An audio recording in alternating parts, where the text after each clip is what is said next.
අද දිනයේත් මේ පින්වත් සියලු දෙනාම සැදී පැහැදී සැරසී සිටින්නේ නිවන් දැකීමට උපකාර වෙන පරම පවිත්‍ර සිරිසන් ධර්මයෙන් බිඳා කරුණු කාරණා කිහිපයක් සාකච්ඡා කරන්නටයි.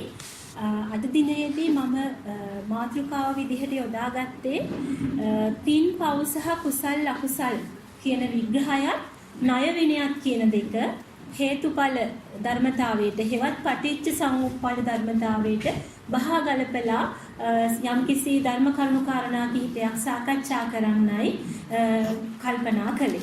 එහෙමනම් සියලු දෙනාම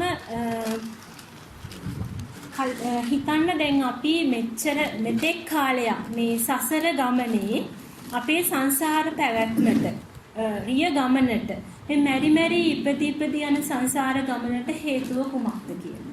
දැන් ඔය පින්වත් ඇත්තෝ මිනිස්සෙක් කළා ඉපදිච්ච මේ જાතියේදී කල්පනා කරන්න ඇති මේ වගේ මිනිස්සෙක් කළා ඉපදුනේ ඇයි කියලා. අපි ජීවත් වෙන මේ මනුස්ස ලෝකයේ නානාවිද සත්තු ඉන්නවා. අපේ ඇසට පේන ඕලාරික ශරීරයක් තියෙන තිරිසන් සත්තු අනන්තයි අප්‍රමාණ. එතකොට අපි කල්පනා කරනවා මේ වගේ සත්වයක් වෙලා ඉපදෙන්නේ කොහොමද කියලා. මේ ආකාරයට සියලුම ලෝකයේ සිට ජීවත් වෙන සියලුම සත්වයෝ මෙරි මෙරි ඉපදි යන මේ සංසාර ගමනට මේ සංසාර ගමනේ සන්දාවතන් වෙන්න සන් නිසා මේ ධාවනය වෙන වතක් වෙලා සසර ගමනකට වැටෙන්න හේතුව මොකක්ද කියන එක අපි කල්පනා කළ යුතු කාරණාවක්. දැන් ඒ හේතුව කුමක්ද කියන එක දැනගන්න දැක ගන්න පුළුවන් වෙන්නේම පටිච්ච සමුප්පාද ධර්මතාවයක් පටිච්ච සමුප්පාද දේශනාවක් කන වැකුණු කෙනෙකුටමයි. ලෝතර බුදු පියාණන් වහන්සේ මේ ලෝකයට නිරාවරණය කරපු පටිච්ච සමුප්පාද ධර්මතාවයේ කන වැකුණු කෙනෙකුට දැක ගන්න පුළුවන් වෙනෝ සත්‍යයා මේ මෙරි මෙරි ඉපදිපිදි යන සංසාර ගමනට හේතුව. ඒ හේතුව තමයි අපි පින්වත් ඔය සියලු දෙනාම දන්නවා. අපි හැමෝම තව කෙනෙක් දිහා බලනකොට සතෙක් දිහා හෝ වේවා තව මිනිස්සෙක් දිහා හෝ වේවා අපි බලනකොට අපිට පේන්නේ ලේමා සටනහර වලින් හැදිච්ච ශරීරය. ඒ ශරීරය තමයි මේ අම්මා මේ තාත්තා මේ නංගි මේ මල්ලි මේ සතා මේ මොකක් හරි සතෙක්ගේ නමක් කියලා අපි දානවා. එහෙනම් මේ ලේමා සටනහර වලින් මේ ශරීරයක් හැදෙන්න ඒ ශරීරයට හේතු වෙච්ච හේතුව මොකක්ද? අන්නේ හේතුව තමයි අපි වේරිතබ්බෝ කළා විදලා දැක ගන්න ඕන. එහෙමනම් කල්පනා කරන්න මේ සංසාර පැවැත්මට හේතුව දකින්න කලින් අපේ මේ ලේමා සටනහර වලට විද්‍යාමාන වෙන මේ කරජකය හරහා ක්‍රියාත්මක වීම කුමක්ද කියන එක හොඳින් දැක ගන්න ඕන. දැන් අපි හැමෝටම පේනවා මේ ලේමා සටනහර වලින් හදිච්ච කරජකායක් ඇතුලේ දැන් ඒක අපිට එකපාරට දකින්න අමාරු නිසා මම මෙහෙම පැහැදිලි කරොත් දැන් අපි දන්නවා අපේ ගෙදර ඉන්න පුංචි දරුවෝ ඒ ගෙදර දරුවෝ 3-4 දෙනෙක් හිටියොත් එකිනෙකාට වෙනස්. ඒ වෙනස්කම් තුල දරුවන්ගේ ගතිගුණ වෙනස්. දරුවෝ හැසිරෙන හැටි වෙනස්. කටහඬ වෙනස්. මුහුණුවර වෙනස්. එහෙම වෙනස් උනේ දැන් එයා ඒ දරුවා ඉපදිච්ච දවසේ ඉඳන් කරපු හැමදේම දැක්කනේ. හැබැයි ඒ දරුවගේ වෙනස්කමට හේතුව අපට දකින්න බැරි වුණා. එහෙමනම් හොඳට පරීක්ෂා කරලා බැලුවොත් තේරෙනවා මේ දරුවත් ගෙනාපු යම්කිසි ගතිගුණ තියෙනවා. දැන් ඒ දරුවට තව කෙනෙකුට දෙයක් බෙදාගෙන කන්න ඕනි කියන එක අපි කියලා දෙන්න ඕනේ නෑ. එයා નિરાයාසයෙන්ම දන්නවා. එයාගේ අතේ තියෙන සෙල්ලම් බඩුවක් කවුරු හරි ඇදලා ගත්තොත් එයාට තරහ යන එක එකපාරට අඬනේ කවුරුත් කියලා දෙන්න ඕන උනේ නෑ. එහෙනම් එයා තුල තරහව, වෛරය, දයාව, කරුණාව කියන එක තියෙනවා. ඒ වගේ දරුවෝ දෙන්නෙක්ගෙත් ওই දයාව, කරුණාව, තරහව, වෛරය කියන එක වෙනස්. එහෙනම් මේ ගති අපි කියනවනේ ස්වභාවය කියලා. එයාගේ හැටි කියනවා, එයාගේ ස්වභාවය කියනවා, එයාගේ ගතිය කියනවා. ඔය ස්වභාවය, හැටිය, ගතිය කියන එක ඔය විදිහට වෙනස් වුනේ කොහොමද? එහෙම වෙනස් වෙන්න හේතුව මොකක්ද? දැන් ඒ හේතුව අපි දන්නවා මේ පුංචි දරුවෙක් වුණත් කොහෙන් හෝ ගෙනාපු ගතිගුණ සමූහයක් තියෙනවා. එහෙනම් මේ පුංචි දරුවෙක් කොහෙන් හෝ ගෙනාපු මේ ගතිගුණ ඒ දරුවා තුළ ඒ විදිහට විද්‍යාමාන වෙන්න පටිච්ච සමුප්පාද දේශනාවක් ඇසූ කෙනෙකුට තේරෙනවා මිනිස්සෙක් විදිහට අපට පේන මේ කරජකාය තුල සිවතිකාය තුල අපි නොදන්න අපට නොපෙනෙන අපට විද බැලිය නොහැකි යම් කාය යම් ක්‍රියාවලියක් ඇතුළත සිද්ධ වෙනවා කියන එක. ඒකයි ත්‍රිජකාය පිළිබඳ දැනුමක් මූලිකව අවශ්‍යයි ඕනම කෙනෙකුට. දැන් අපි ත්‍රිජකාය ගැන ගත්තොත් අපිට පේනවා මිනිස්සෙක් දිහා බැලුවම පේන්නේ කරජකාය, ලේ මාසට නාර වලින් හැදිච්ච මේ සිවතිකාය ශරීරය. මේ ශරීරය ඇතුලේ තියෙනවා අනවරත් සංසාරේ මෙරි ඉපති කරජකායවල් වෙනස් කර නානාවිද ශරීර කූඩු හදා අපි රැස් කරගෙන ආපු කර්ම බීජ. ඔය කර්ම බීජ පොදියට අනුවයි මේ ගතිරුව මේ ගති හඬ සුදු කළු උසමිටි කොණ්ඩේ හැඩය ඔය හැම දෙයක්ම අපට උරුම වෙලා තියෙන්නේ අපි මේ සකස් කරගෙන ආපු කර්ම බීජ පොදියට අනුව. එහෙනම් මේ කර්ම බීජ පොදිය ගති පොදිය එකිනෙකනාගේ වෙනස්. ඒ වෙනස් නිසා තමයි මුහුණු දෙකක් එක හා සමාන නැත්තේ. නිවුණු දෙන්නෙක් වුණත් මුහුණ එක වුණත් ඒ අයගේ හැසිරීම් රටා යම් දේවල් වෙනස් වෙනවා. ගොඩාක් දේවල් වෙනස්. එතකොට ඒ වගේ වෙනස් වෙන්න හේතුව අර කර්ම බීජ පොදිය. එහෙමනම් දැන් මම මේ වගේ මූලික අවබෝධයක් කියන අතරේ බුද්ධ දේශනාවට යොමු වුණොතින් බුදු පියාණන් වහන්සේ බුද්ධ දේශනාවේ දේශනා කර වදාලා මම මේ තුන් ලෝකයේම පනවා වදාරන්නේ බඹයක් පමණ වූ මේ ශරීරයයි. එහෙමනම් තුන් ලෝකයේ මොකක්ද? තුන් ලෝකයේම බඹයක් පමණ වූ ශරීරයට පනවා වදාළ නම් ඒ තුන් ලෝකයේ අපට අපේ මේ බඹයක් පමණ වූ ශරීරය තුලින් දැක ගන්න පුළුවන්කම තියෙනවා. තුන් ලෝකයේ තමයි කාම ලෝකය, රූප ලෝකය, අරූප ලෝකය. කාම ලෝකයේ අපි කියනවා මනුස්ස ලෝකයයි එකයි, දිව්‍ය ලෝක 6යි, සතර අපායයි, එතන ලෝක 11ක් තියෙනවා. ඊට අමතරව තියෙනවා අරූපාවචර බ්‍රහ්ම ලෝක 4යි, රූපාවචර බ්‍රහ්ම ලෝක 16යි, ඔය ඔක්කොම තල 31ක්. දැන් ඔය තල 31 තියෙන්නේ බාහිරව තියෙන තල 31ක්. හැබැයි මේ බාහිරව තියෙන තල 31 තුල ප්‍රතිසන්දියක් ලබන්න දැන් දෙවියෙක් වෙන්න නම් දේව කායක්, දේව ශරීරයක් උරුම වෙන්න නම් අර කර්ම බීජ පොදිය තියෙන්න ඕනි දේව ශරීරයකට සුදුසුකම් කියන්න පුළුවන් ගති. ඒ ගති අනුව තමයි දෙවියෙක් වෙන්නේ. ඒ ගති පොදිය අනුව තමයි බ්‍රහ්ම ලෝකෙකට යන්නේ. ඒ ගති පොදියට අනුව තමයි තිරිසනෙක් වෙන්නේ. ගති පොදිය අනුව තමයි මිනිස්සෙක් වෙන්නේ. එහෙනම් මේ ගති පොදියේ අපි ගෙනාපු ගතිවල මන උස්ස වෙච්ච මිනිස් ගති අපි පිං පව් දෙකම කරපු රාග දේශ මොහත් ඒවත් මිනිස් ගති කියන ඒ ගති ස්වභාවයේ තීච්ඡ නිසා තමයි මිනිස් රුවක් ලැබුණේ. මිනිස් කටහඬක්, මිනිස් හැසිරීමක් ලැබුණේ. දැන් මිනිස්සෙක් වෙච්ච කෙනෙකුට විතරයි ඔය තල 31ම ගති 31ම Taman තුල ක්‍රියාත්මක වෙන බව දකින්න පුළුවන් මෙහි පිට ඉන්න එකම සත්‍යයක්. මිනිස්සෙකුට විතරයි පුළුවන් Taman තුල ඔය තල 31ම. ඒ කියන්නේ තල 31ට වැටෙන ගති 31 Taman තුල ක්‍රියාත්මක වෙනවා කියලා දකින්න පුළුවන්. ඇයි දකින්න පුළුවන්? මනෝස්ස නිසා. මනස උසස් නිසා පුළුවන් මේ ගතිය දකින්න. දැන් බලන්න අපි ඔහොම ඉන්න වෙලාවේදී එකපාරටම අපිට ගොඩාක් තරහ ගිහිල්ලා බැනගෙන යනවනේ.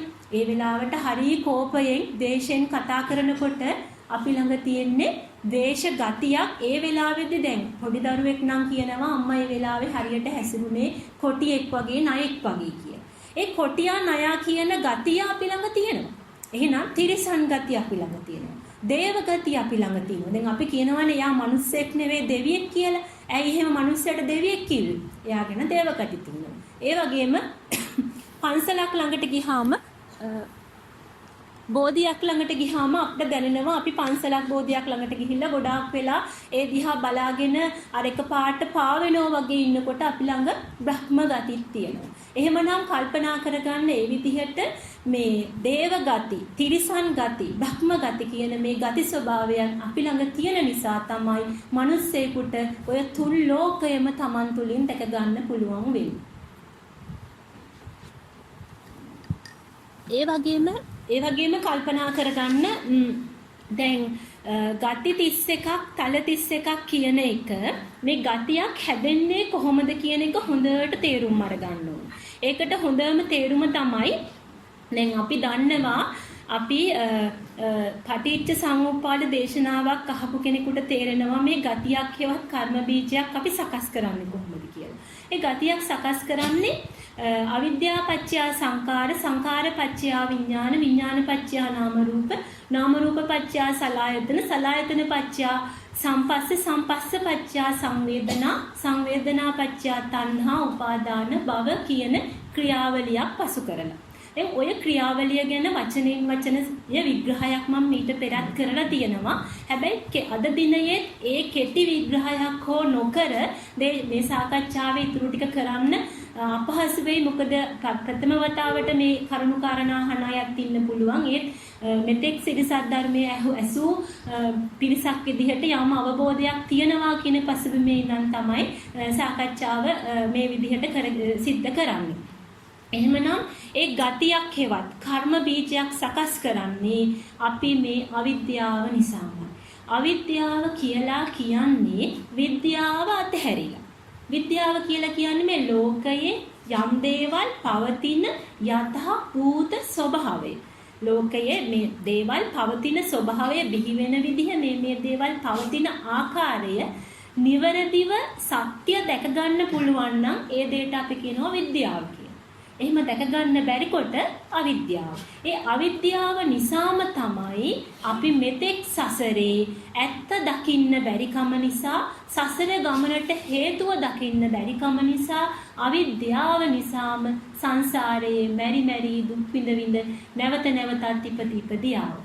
එහෙනම් අවිද්‍යාව මුල් කරගෙනමයි හැම වෙලේම සංඋපදවන ක්‍රියාවක් කරන්න සංකාරයක් කරන්න හිත නිතින්ම පොළඹවන්න. අපි මේ ජීවත් වෙන ලෝකයේ බුද්ධ දේශනාවේ ලෝක කියලා පැනෙව්වේ මේ ලෝකය රාග, දේශ, මෝහ කියන අඳුරට. දැන් අපි දන්නවා ලෝකය කියලා කිව්වම පෘථුවිය ලෝකයක්, අඟහරු ලෝකයක්, බ්‍රහස්පති ලෝකයක් කියලා. ඒ ලෝකයේ කියන්නේ භෞතිකව අපි සම්මතේ හදාගත්ත ලෝක එහෙම කියන්නේ. හැබැයි බුද්ධ දේශනාවේ ලෝක කියලා කිව්වේ අඳුරට. මොන අඳුරද? රාග අඳුර, දේශ අඳුර, මෝහ අඳුර. මේ අඳුර නිසා තමයි, ගති නිසා තමයි, පෙර සකස් කරන් ආපු ගති නිසා ඒ ආසව තට්ටුවක්. දැන් අපිට පුළුවන් ගති වලට නම් ගොඩාක් තියෙනවා. කර්ම බීජ, ආසව, එතකොට විඥාන බීජ, ඒ වගේ මේ කර්මජ කෝෂයේ තැම්පත් වෙලා තියෙන මේ ආසව පොදිය නිසා වෙන්න තව දුරටත් මේ ලෝක ස්වභාවයේ ඇත්ත ඇති සැටියට දකින්න බැරුව අවිද්‍යාවෙන් මේ සිදුවෙන සියලු දේ වැහිලායි තියෙන්නේ. හැබැයි ලෝක කියන ස්වභාවය තුල පෘථග්ජන සත්‍යය ක්‍රියාත්මකයි. මොකක්ද ලෝකය? ඇස කන නාසය දිව කය මන හරහා රූප ශබ්ද ගන්ධ රස පොට්ටබ්බ ධම්ම කියන බාහිර ආයතන වලට අපේ මේ අභ්‍යන්තර තියෙන ඇස කන නාසය ඉන්ද්‍රිය ස්වභාවයට එහා ගිය ආයතනික රටාවක් තුල රූප ශබ්ද ගන්ධ රස පොට්ටබ්බ ධම්ම කියන ඒවා පටිච්ච වෙලා ඒක තුල රෝධ වෙවි වේගයක් වේදනාවක් ආවේගයක් චිත්තාවේගයක් හරහා විඥාන ශක්තියක් හදාගන්න කොටයි කර්ම බීජයක් සකස් වෙන්නේ. එහෙමනම් කර්ම බීජයක් සකස් වෙන විදිහ තමන් හොඳට තේරුම් අරගන්න එක තමයි අමාරුම කාර්යය. දැන් අපි සංදේශනාවක් අහපු කෙනෙකුට සං කියලා කියන්නේ රාග භව, දේශ භව, මෝහ භව ඉපදවා ගන්න එක කියන එක තේරෙනවා. ඒක දැනුමක්. හැබැයි ඒ දැනුම තමන් තුලින් දකිනවා කියන්නේ ඊට වඩා හාත්පසින් වෙනස් දෙයක්. දැන් සන් කියන ස්වභාවය තමන්ට තේරෙන්න ඕන මෙන්න මේ විදිහට. දැන් ඔය පින්වත් ඇත්තෝ කල්පනා කරන්න අපි මේ පහු කරපු අවුරුදු 20 30 40 50 තුල අපේ ජීවිතේ අපට රත්තිල්ලක් මත්තිල්ලක් පිච්චිල්ලක් තැවිල්ලක් දැවිල්ලක් බරක් බයක් දැම්මක් ආවේ නැත්තම් කිසිම පීඩාවක් නැහැනේ. දැන් පීඩාවක් ආවේ දුකක් ආවේ සෝතැවුල් සුසුම් හෙළුවේ මේ ජීවිතේ අනේ ඇති කියලා හිතුනේ. ඇයි?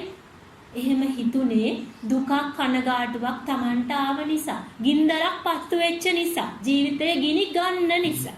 එහෙනම් ගින්නක් දැකපු කෙනෙකුටයි ගින්න නිවා ගන්න හිතක් පහළ වෙන්නේ. එහෙමනම් මේ ගින්නට තමයි සන් කිව්වේ. ගින්නක් උපදවා ගන්න එකයි සන් කිව්වේ. සංදේශනාවකදී රාග බවක්, දේශ බවක්, මෝහ බවක් හදනවා කියන්නේ ගිනි ගන්නවා. ඒ ගිනි ගන්නකොට ඒ ගින්න නිසා අපි ගිනි ගන්නවා කියන්නේ කර්ම බීජයක් සකස් කරනවා. කර්ම බීජයක් සකස් කරලා අර ගතිපොදියට නැවත කර්ම බීජයක් එකතු කර ගන්නවා වගේම සකස් කරගත්ත විඥාන ශක්තිය නිසා ජාති ජරා දුක්ඛ දෝමනස් උපායාස කියන දුක්ඛඛන්දයම උරුම වෙනවා. එහෙමනම් පටිච්ච සමුප්පාද දේශනාවක් හොඳට ශ්‍රවණය කරලා ත්‍රිපරිවට්ටයේ සහිතවම අහපු කෙනෙකුට තේරෙනවා තමන් රත් වෙන පිච්චෙන මත් වෙන අවස්ථා මොනවද කියලා. ඔය රත් වෙන පිච්චෙන මත් වෙන අවස්ථා තුලින් හොඳට බලන්න ඒ රත් වීමක් පිච්චීමක් මත් වීමක් ආවේ මොකක් හින්දාද කියලා. දැන් එකම සිද්ධියට එකම දෙයට gedara දෙන්නෙකුට එක්කෙනෙක් රත් වෙනවා. කෙනෙක් ගිනි අරන් පිච්චිලා කෑ ගහනවා. අනිත් කෙනාට ගානක්වත්. එකම දෙයට. එහෙනම් එකම සිද්ධියට ඇයි කෙනෙක් ගිනි ගන්න කෙනෙක් සද්දයක් මුකුත් නැතුව ඉන්නේ? එහෙම වෙන්නත් හේතුවක් තියෙනවා. ඒ කියන්නේ ඒ දේ දැන් අපි හිතමුකෝ දරුවෙක් මොනවා හරි ගෙදර බිත්තියක පාට ටිකක් අරගෙන චිත්‍රයක් ඇඳලා කියලා අම්මා වැඩ කර කර ඉන්න වෙලාවේ ගෙදර ඉන්න දරුවා ඇවිල්ලා බිත්තියේ චිත්‍ර වගේක් ඇඳලා. ඒක දැක්ක ගමන් අම්මට ඒ අම්මා කෙනෙකුට දැන් ඒක දැන් අපි අපේ බලන්න ඔය සන් කියන ගති ස්වභාවය ඇති වෙන හැටි.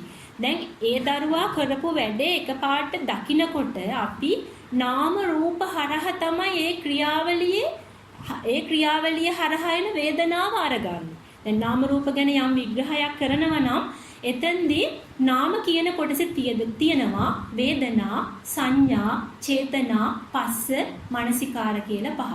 ඔය පහ හරහා අපි දැන් අර ළමයා චිත්‍රාන්දින ටික දකිනකොට දැන් මේ පාට ටිකක් තියෙන මගේ දරුවා මේ බිත්තියේ මෙහෙම අඳිනවා කියලා සංඥාවෙන් අඳුන ගන්නවා. තමන්ගේ දරුවා පාට තියෙනවා, තමන්ගේ ගෙදර තියෙන බිත්තියේ අඳිනවා කියලා සංඥාවෙන් අඳුන ගන්නවා. සංඥාව කියන්නේ එකතු කරගත් දැනුමෙන් තමයි පාට අඳුරගන්නේ, බිත්තිය අඳුරගන්නේ, පුතාව අඳුරගන්නේ. සංඥාව නිසා. සංඥාවෙන් අඳුරගත්තාම එයා කරපු දේ චේතනා පස්ස මනසිකාර වෙලා, මනසේ ක්‍රියාත්මක වෙලා ඒක හරහා Tamanට වේදනාවක් කියනවා. ඒ වේදනාව එන්නේ Tamanගේ ඉච්ඡ ලෝකයට සාපේක්ෂව. අපි හැමෝගෙම තියෙනවා පිරිලෝකයක්, අපිරිලෝකයක්. මක් එක එක්කෙනාගේ පිරිලෝකය අපිරිලෝකය වෙනස්. ඒ කියන්නේ මම හදාගෙන ඉන්නවා මෙන්න මෙහෙම දෙයක් වුණොත් මට දුකක්. මේ වගේ දේවල් වෙනවා නම් මට සතුටුයි. දැන් දරුවෙක් බිත්තියේ චිත්‍රයක් අඳින එක අම්මා කෙනෙකුට බිත්තිය කිලිටි කරා කියන එක එයා කැමති බිත්තිය කිලිටි කරන්නේ නැතුව ලස්සනට තියාගන්න. ඒක තමයි යාගේ පිරිලෝකය. ඒ පිරිලෝකයක් හදාගත්තේ මොකක් හින්දාද? පෙර සකස් කරගෙන ආපු ගති නිසා. මෙතෙක් සසරේ සකස් කරන් ආපු ගති නිසා තමයි ඒ ගතිවලට අනුවයි එකිනෙකාගේ පිරියපිරි ලෝකය වෙනස් වෙන්නේ. ඉච්ඡ ලෝකය වෙනස් වෙන්නේ. ඔය ඉච්ඡ ලෝකය අපි හැමෝටම තියෙන දෙයක්. ඔය ඉච්ඡ ලෝකයේ හරහා අර පිරියපිරි හරහා තමයි දරුවා මේකේ පිටියේ පාට ඇඳලා නේ කියලා එක පාට එනවා දුක වේදනා. දුක වේදනාවක් ආවේ මගේ පිරිලෝකයට පටහැනි දෙයක් යා කරලා තියෙන. ඒක අපිරිලෝකයට අයිති දෙයක් කරලා තියෙන. මම අකමැති දෙයක් කරලා තියෙන. ඒ නිසා මට දුක වේදනාවක් ආවා. දැන් ඔය දුක වේදනාව නාම රූප හරහා එන ඔය දුක වේදනාව අවිද්‍යාව නිසා තමයි සංකාරයක් කරන්න හැම වෙලේම අරමුණක් එන්නේ. සංකාර නිසා තමයි විඥානයක් ඇති වෙන්නේ. සංකාරපච්චය විඥාන බලාපොරොත්තුවක් ඇති වෙන්නේ. ඒ බලාපොරොත්තුවක් ඇතිවීමේ ඇති වෙන එක නාම රූප හරහා එන වේදනාවෙන්ම තමයි අර බලාපොරොත්තුට තව තල්ලුවක් දෙන්නේ. ඒ තල්ලුව දීලා ඊට පස්සේ නාම රූප පච්චය සලආයතන. ඕක මුළු ආයතන වලටම ආයතන 6ටම ඇස කන ඇසෙන් දැක්කේ. එතකොට කන නාසය දිව කය කියන 6ටම නැති වුණත් අඩුම වශයෙන් දෙකකට මනසටයි ඇසටයි මනසටයි කනට එක්කෝ මනස කන නාසය කියන කීපයක් කොහොම හරි දෙකකට වැඩි ගාණක් එකතු වෙලා සලආයතනික ක්‍රියාවලිය සිද්ධ වෙනවා. නාම රූප පච්චය සලආයතන පච්චය සම්පස්ස. සම්පස්ස කියන තැනදී අර පෙර හදාගෙන ආපු ගති වලින් තදට තල්ලුවක් දෙනෝ මේ දරුවට කොච්චර කරත් අහන්නේ නෑ මෙයා මේ වගේ පාට අඳිනවනේ කියන දෙයක් අහන්න නැති කෙනෙක් කියලා තමන් අර බිත්තිය ලස්සනට තියාගන්න ඕනේ එකත් ඒ වගේම පෙර දරුවා කරපු ඔය වගේ වැරදි කියලා තමන් තමයි අර්ථකථනය දුන්නේ තමන්ගේ පිරිලෝකයට සාපේක්ෂව දරුවා පෙර කරපු දේවලුත් පෙර තමන් දරුවා සම්බන්ධව හදාගත්ත ගතිත් ඒ ගතිත් එක්ක ස්පර්ශ වෙලා තමයි සම්පස්ස වෙලා අර ආපු වේදනාව උඩුදුවන්නේ. ඒක උඩුදුවන කියන්නේ රෝධ වෙනවා. මහා වේගකින් රෝධ වෙලා මේ දුක වේදනාව වේගයක් වේදනාවක් ආවේගයක් චිත්තාවේගයක් ඇවිල්ලා විඥාන ශක්තියක් හැදෙන තැනට වෙන කාම රෝධ වෙනවා. එහෙනම් සම්පස්සජා වේදනා අර වේදනාව පස්සේ තණ්හා උපාදාන වෙනවා. තැනක හා වෙලා උපාදාන වෙලා හදාගන්නව කර්ම බීජයක් සංගතියක් දේශ බව නපුරු බව තරහ බව ක්‍රෝධ බව නම මොකක් හරි නම නෙමෙයි අදාළ වෙන්නේ. ඔතන හදාගත්තා නම් තමන්ගේ හිතේ මහා පිච්චිල්ලක් ඇවිල්ලක් එක්ක මහා වේගයක් එක්ක තැවෙන දැවෙන පිච්චෙන ස්වභාවයක් ආවනම් එතන මොන හරි නමක් දාගන්න සංගතියක් තමයි ආවේ. වෛරයක් ක්‍රෝධයක් පටිගයක් මොකක් හරි ඒ ස්වභාවය තමයි සන් කියන ස්වභාවය. දැන් ওই සන් කියන ස්වභාවය තියෙන්න පුළුවන් රත් වෙන පිච්චෙන ගිනි ගන්න ස්වરૂපේ. ඒ වගේම පිම්බෙන මත් වෙන ස්වභාවයක්. Taman කැමති දෙයක් වුණාම මහා අතිශය උද්දාමයටපත් වෙලා මත් වෙලා පිම්බෙන ස්වභාවය. එතනක් තියෙන්නේ මත් වීමක් පිච්චීමක්. Taman බලන්න එහෙම දෙයක් වුණාම මේ එතනේ heart attack හැදෙන්නේ වැඩිපුර සතුටු වෙනකොටත් heart attack හැදෙන වැඩිපුර දුක් වුණාමත් heart attack හැදෙනවා. දෙකේම තියෙනවා මේ ආපෝ තේජෝ වායෝ පඨවි කම්පණය වෙලා අපකම්පණය වෙලා සම්පකම්පණය වෙන ස්වභාවය. රත් වීම පිච්චීම මත් වීම කියන එක ප්‍රිය දෙයට ඇලීම තුලත් අප්‍රිය දෙයට ගැටීම තුලත් ප්‍රිය අප්‍රිය තුල වැරදි ආකාරයට මැනීම තුලත් ඔය තැවිල්ල දෙවිල්ල පිච්චිල රත් විල්ල මත් විල්ල වෙන්න පුළුවන්. තැවෙන්නේ නැත්තම් දැවෙන්නේ නැත්තම් පිච්චෙන්නේ නැත්තම් මත් වෙන්නේ නැත්තම් අපිට නිවන අවශ්‍යයි. තැවෙන හින්දා පිච්චෙන හින්දා මත් වෙන හින්දා තමයි නිවන දකින්න නිවනක් ඕන වෙන්නේ. එහෙනම් අර හදාගත්ත තරහ බවක් හදාගත්තා. ඒ තරහ බව කර්ම බීජයක් විදියට කර්ම බීජ පොදියට දාගත්තා. එහෙම දාගත්ත ගමන් ජාතිපි දුක්ඛ, ජරාපි දුක්ඛ, ව්‍යාධිපි දුක්ඛ, මරණම්පි දුක්ඛ, ශෝක පරිදේව දුක්ඛ දෝමනස් උපායාසාපි දුක්ඛ, අප්පිහි සම්පයෝගෝ දුක්ඛ, පිහි විප්පයෝගෝ දුක්ඛ, යම් පිංචන්න ලබති සංකිට්ඨේන පංච උපාදානස්කන්ධා දුක්ඛ. දැන් අර ඉපදිච්ච වේදනාවත් තව ඉපදුනේ දුක වේදනාවක් කරහා තමයි ආවේ වේදනාව. ඒක සාමිස දුක්ඛයක් වෙලා මහා තැවිල්ලක් දෙවිල්ලක් පිච්චිල්ලක් තරමට හැදුනා. ඒකට තව තල්ලුව දිලා ඒ වේදනාව හරහා ඒ ආපු වේදනාවම දැන් ජාතිපි දුක්ඛ කියන්නේ ඒ ආපු දුක වේදනාව තවත් දුක් වේදනාවල් එක්ක එකතු වෙන්න ඕක උද්‍යංගම අත්ංගම ආස්වාද අදීනව වෙලා දලුලා වැඩිලා ඒක නිසා හදාගත්ත කර්ම බීජ පොදිය නිසා දුක්ඛ දෝමනස්යන් ඔක්කොටම උරුම වෙනවා. දැන් ප්‍රිය වේදනාවක් නම් ආවේ ප්‍රිය වේදනාව හදන්න අපි පුළුවන් තරම් කල් තියාගන්න. එතකොට ප්‍රිය වේදනාව ඇත්තටම ස්වභාවිකව වෙන්නේ පෘථිවිය කැරකීම නිසා මේ කිසිම දෙයක් තත ස්වභාවයේ පවතින දෙයක් උද්‍යංගම වෙලා අත්ංගම වෙලා ආසාද නිස්සරණ වෙලා යනවා වෙනස් වෙනවා. ඒ වෙනස් වීම නිසා අපිට ප්‍රිය දෙයකට නම් අපි ඇලුනේ ප්‍රිය වේදනාවක් අපි හදන්න පුළුවන් තරම් කල් තියාගන්න. හැබැයි ඇත්තට වෙන්නේ ඒක අපි කැමති විදිහට තියාගන්න බෑ. එහෙනම් ඒ ප්‍රිය වේදනාව වෙනස් වෙනකොට ජාතිපි කිව්වේ ප්‍රිය එකක් තියාගන්නයි හදන්නේ. ඇත්තට වෙන්නේ ඒක වෙනස් වෙනකොට ඒකේ දෙවෙනි ස්වરૂපයටපත් වීම නිසා දුකක් ඇති වෙනවා. දුක වේදනාවක් නම් අපි හදන්නේ පුළුවන් තරම් අයින් කරන්න. පුළුවන් තරම් ඒක Taman තුලින් අයින් කරන්න. ඇත්තට වෙන්නේ දුක වේදනාව එන්න තව අපි ඉක්මනටම අයින් කරන්න හැදුවට හැම මොහොතකෝ ඒක පවතිනවා. එහෙනම් මේ පැවතීම තුල අපට දුක උරුම වෙනවා. එතකොට ඔය විදිහට අර පී කියන වචනේ පිරි අපිරි දෙක ප්‍රිය වේදනාවට මාරු වෙන එක විදිහකටත් දුක වේදනාවකට තව විදිහකටත් ඒ පී තුල වෙනස් වීම Tamanට දකින්න පුළුවන් වෙනවා. හොඳට මේ ගැන අධ්‍යයනයෙන් Taman රත් වෙන මත් වෙන පිච්චෙන ස්වභාවයන් හොඳට Taman තුලින් දැකගත්තොත් අන්න එහෙම දැකගත්ත කෙනා ධම්මෝ සම්දිට්ඨිකෝ වෙනවා.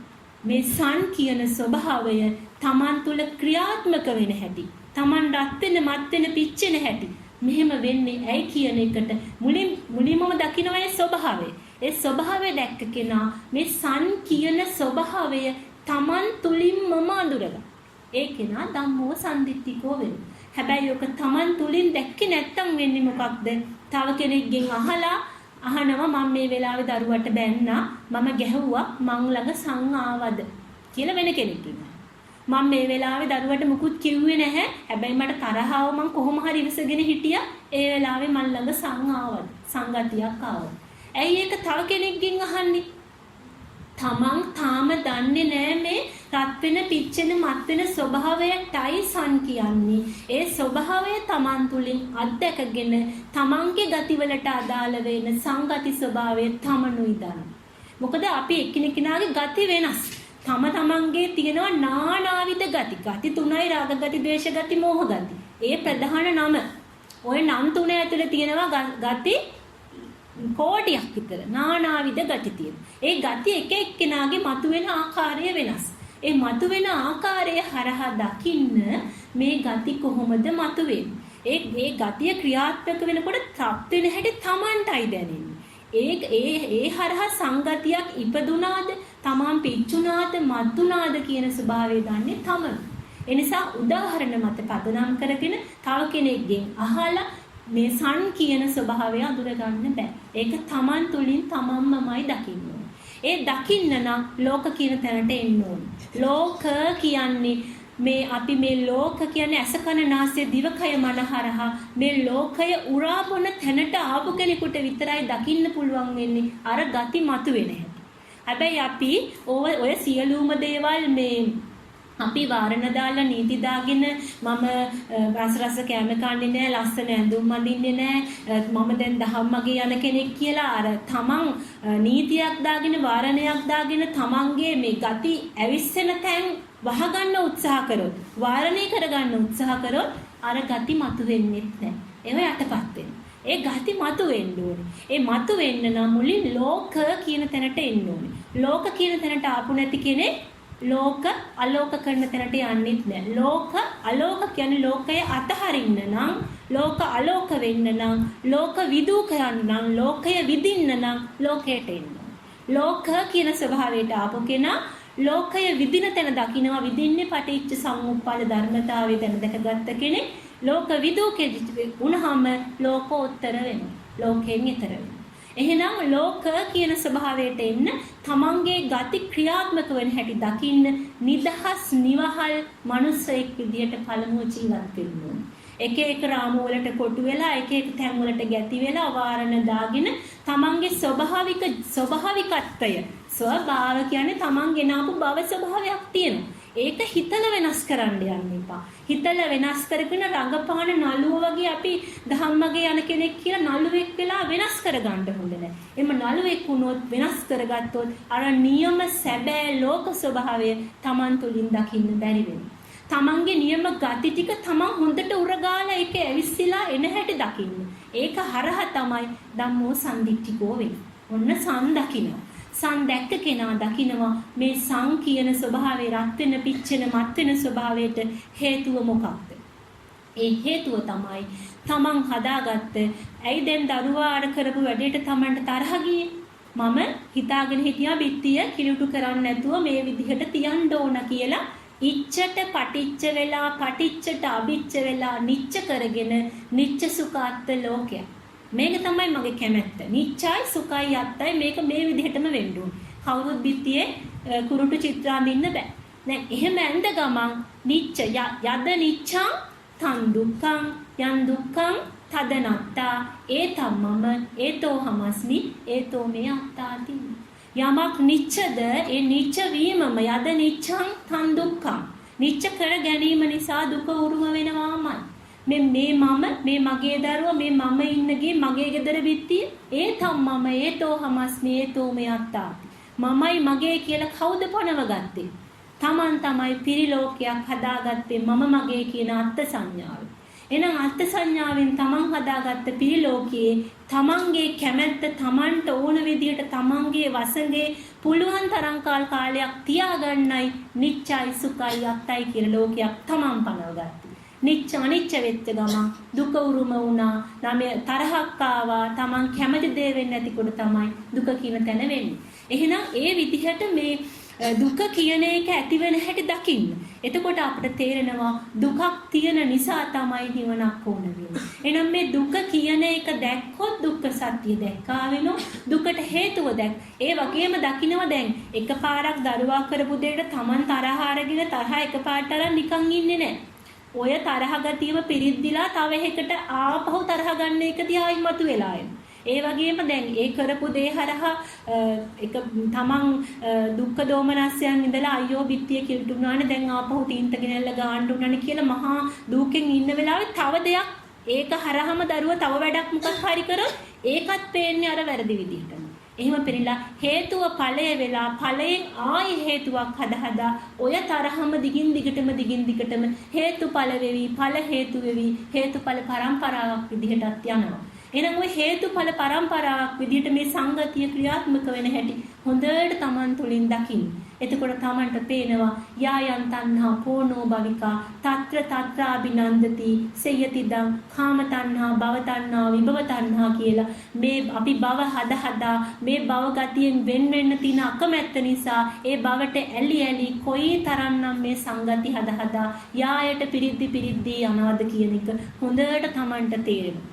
අන්න එයා දකිනවා මේ මෙච්චර කල් සසරේ මම හදාගෙන ආපු කර්ම බීජ පොදියත් ඔය විදිහටම සංගති හරහා සකස් කරන් ආපු දෙයක් බවත් ඒක යායට පිරිද්දි යන හැටිත් දැකගත්ත කෙනා සමුදය සත්‍ය දැක්කාලු.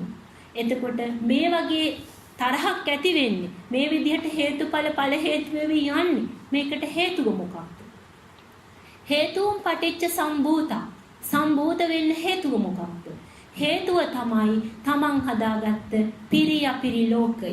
පිරි ලෝකයක් තමන් හදාගත්තේ අවිද්‍යාව නිසා. ලෝකයේ ඇත්ත ඇතිසැටි දකින්න බැරිකම නිසා. එහෙනම් පිරි කියන එක තමයි කිව්වේ උභය අන්තේ අනුපගම්ම මජ්ක්‍ධිමා පටිපදා. උභය අන්තේ පිරි අන්තෙත් නෙමෙයි අපරි අන්තෙත් නෙමෙයි. ඔය දෙක අතර මනිනවනම් ඔය කොතනක් තියෙන්නේ මත්වීම මානය මත්වීම අවිද්‍යාව නිසා තමයි පිරිලෝකයක් එක්ක ඇලෙන්නේ අපිරිලෝකයක් එක්ක ගැටෙන්නේ ඔය දෙක අතර මනින්නේ. ඔය දෙක අතර කොතනක හෝ තැනක ඉඳලා මනිනවනම් ඒ හැම තැනකම මතක් තියෙන්නේ.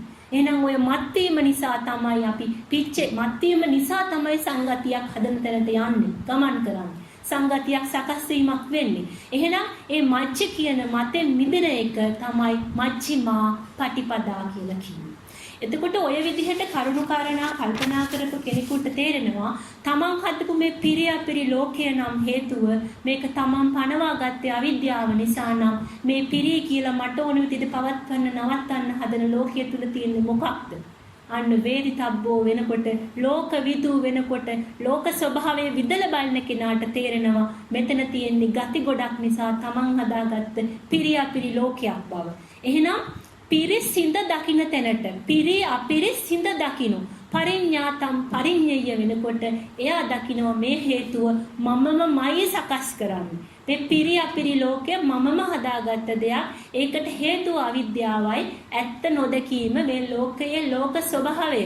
මේ කිසිම දෙයක් මට කැමතිද පවත්වන්න බැරි තැනක තියෙන නිච්ච සුඛ අත්ත ලෝකයක නිච්චයි සුඛයි අත්තයි කියාම තමයි මේ සංගති හදා මේ අක්කල්ලාවි.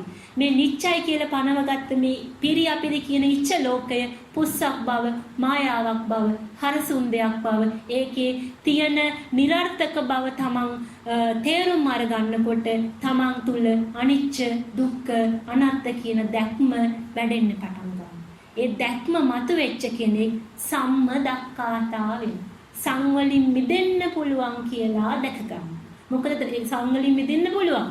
නිච්ච සුඛාත්ත ලෝකය තමන්මමයි නිර්මාණය කරගන්න. එහෙනම් සම්මදක්කාතා වෙච්ච කෙනා දකිනවා මෙතෙක් අනවරත සංසාරයේ මෙරි ඉපති මේ ගමන් කරේ පිරි ලෝකය නිසා බව. පිරි ලෝකය සිඳ දැක්ක කෙනා මේ සංවලින් මිදෙන්න පුළුවන් කියන දිට්ඨිය ඇති කරගන්න. එයා සම්මා දිට්ඨියටපත් වෙනවා. සෝතාපට්ටි ඵලයටපත් උනා කියලා කියන්නේ සම්මා දිට්ඨියටපත් වෙච්ච උත්තමයෙකුට. ආර්ය ශ්‍රාවකයෙක් වෙනවා. අසෘතවත් පු탁ජන භාවයෙන් මිදී නිදහස් වෙලා උතුම් ආර්ය ශ්‍රාවකයෙක් බවටපත් වෙනවා. හැබැයි දිට්ඨ ආසව ටික විතරයි අර ආසව පොදියේ ගති පොදියේ මේ තියෙන ගති අපිට රාග ගති, ද්වේෂ ගති, මෝහ ගති කියලා නම් කරන්න පුළුවන්. දිට්ඨ ආසව, කාම ආසව, භව ආසව, අවිද්‍යා ආසව කියලා නම් කරන්න පුළුවන්. ඕනනම් ආපෝ ගති, තේජෝ ගති, වායෝ ගති, පඨවි ගති කියලා නම් කරන්න පුළුවන්. මොන විදිහට විභංග කරත් ඔතන තියෙන්නේ මේ නානාවිද ගති පොදිය, කර්ම බීජ පොදිය. එහෙනම් ඔය කර්ම බීජ පොදිය නිසා මේ වෙන සංසාර පැවැත්මට මෙහෙම ගැට ගැහිලා තියෙන හැටි ධම්මෝ සම්දිට්ඨිකෝ වෙලා සම්මදක්ඛාතා වෙලා සම්මාදිට්ඨියටපත් වෙච්ච කෙනෙක් දැකගත්තාම ඒ කෙනාගේ දිට්ඨින් උජුං කරෝති චිත්තමත්ත පසීදති වෙනවා. දිට්ඨිය උජුං කරෝති වෙනවා මෙතෙක් කල්ලාවේ සංසාරයි කියන දිට්ඨිය. සන් එකතු කිරීම සාරයි කියන දිට්ඨිය. දැන් සංසාර දිට්ඨිය ගැලවිලා ප්‍රහාණය වෙලා ගිහිල්ලා එයාගේ තුල සම්මා දිට්ඨියටපත් වෙනවා. සංවලින් මිදෙන්න පුළුවන් කියන දිට්ඨියටපත් වෙනවා. එහෙමනම් දැන් ඔය අවිද්‍යා මූල පටිච්ච සමුප්පාදයේ ඔය ක්‍රියාවලිය යම් විස්තර විග්‍රහයක් කරේ මට එතන සම්බන්ධ කිරීමක් අවශ්‍ය වෙනවා. අද දිනේ මාතෘකාව තමයි අකුසල් පව් හා කුසල් කියන විග්‍රහය කරන්නේ. දැන් ඒ කොටසදී අපි අහලා තියෙනවා අකුසල් හා පව්කම් කියන.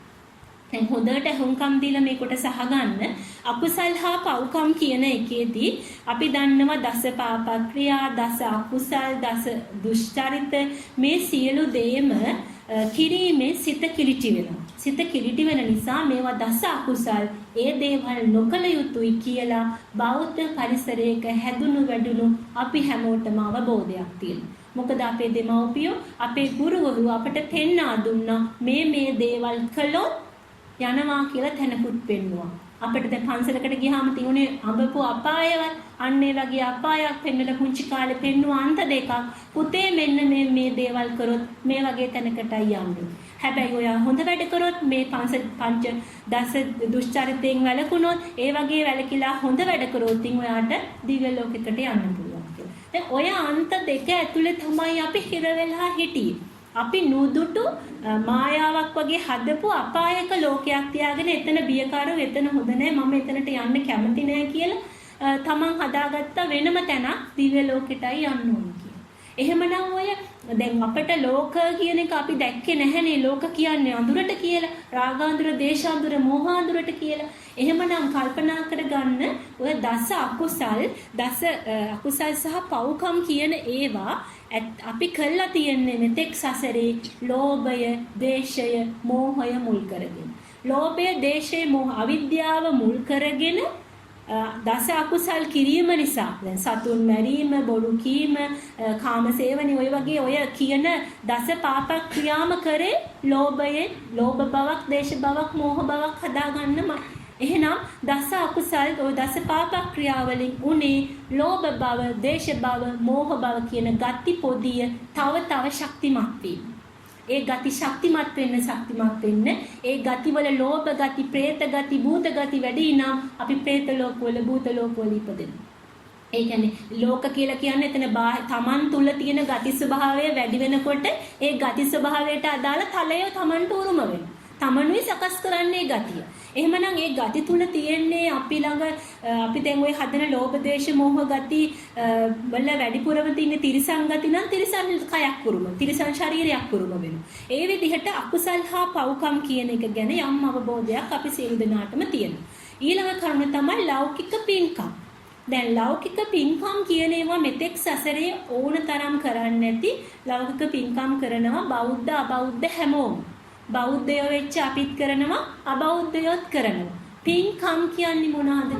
පින්කම් කියන්නේ හදයම් පිනාති පුඤ්ඤ. හද පිනායන දෙයක් නම් මෙතන පින්කමක් කරලා. හිතේ බොහෝම පහන් සිතක්, හොඳ චිත්ත ප්‍රසාදයක් ඇති වෙන යම් කටයුත්තක් සිද්ධ කරොත් එතන පිනක් ඇති වෙනවා. ඔය පින කියන එකත් පිනක් කියන එකක් ඇති කරගන්නෙත් බලන්න අපි අසරණ කෙනෙකුට දෙයක් දෙනකොට අපිට පුළුවන් ආහාර ටිකක් දෙන්න, ඇඳුම් දෙන්න, ඒ වගේ දේවල් වලදී අපි කරන්නේ අලෝභයෙන්, අදේශයෙන්, අමෝහයෙන්. අලෝභ කියන්නේ ලෝභය අතහරින්න. අදේශ කියන්නේ දේශය අතහරින්න. අමෝහ කියන්නේ මෝහය අතහැරිලා ඒ කෙනා කෙරෙහි එයාට යම් උපකාරයක් වෙයි කියන හැඟීමෙන් කරුණාවෙන් අනුකම්පාවෙන් උපකාරයක් වෙලා වෙයි කියලා පිහිට වෙනවා. හොඳට කල්පනා කරන්න උදෙන්දි ක්‍රියාත්මක වෙන ස්වභාවය කොහොමද කියලා. ඔය අලෝභය, අදේශය, අමෝහය කියන එක ක්‍රියාත්මක වීම හරහා අපි තුල ක්‍රියාත්මක වෙලා තියෙන්නේ අවිද්‍යා මූල පටිච්ච සමුප්පාදයම තමයි.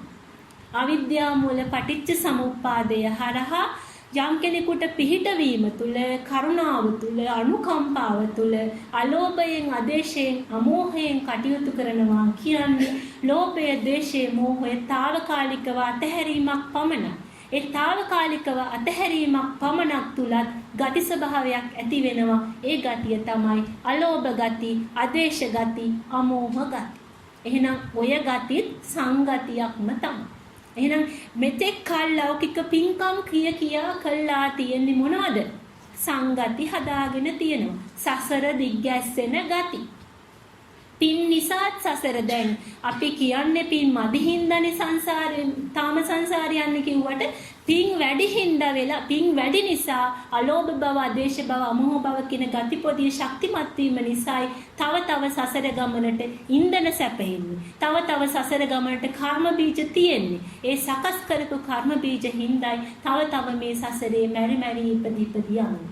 එහෙනම් හොඳට කල්පනා කරන්න ලෞකික පින්කම් කියන එකෙත් ක්‍රියාත්මක වෙලා තියෙන්නේ අවිද්‍යාව මූල පටිච්ච සමුප්පාදේම බව.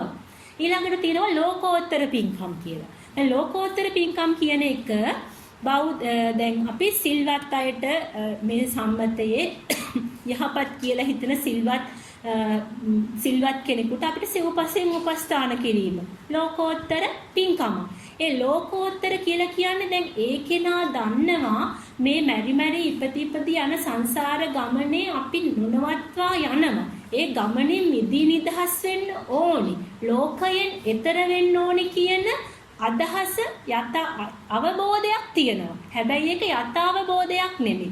යම්කිසි අවබෝධයක් තුල සිල්වතුන්ට, ගුණවතුන්ට උපකාර කරනවා, සිව්පසෙන් දානමාන ආදිය දෙනවා.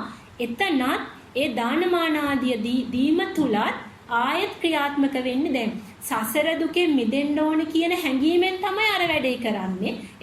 එතන උනත් අපි අලෝභය, අදේශය, අමෝහය ක්‍රියාත්මක වීමකින් ලෝකෝත්තර පින්කම් සිදු කරන්නත් පුළුවන්.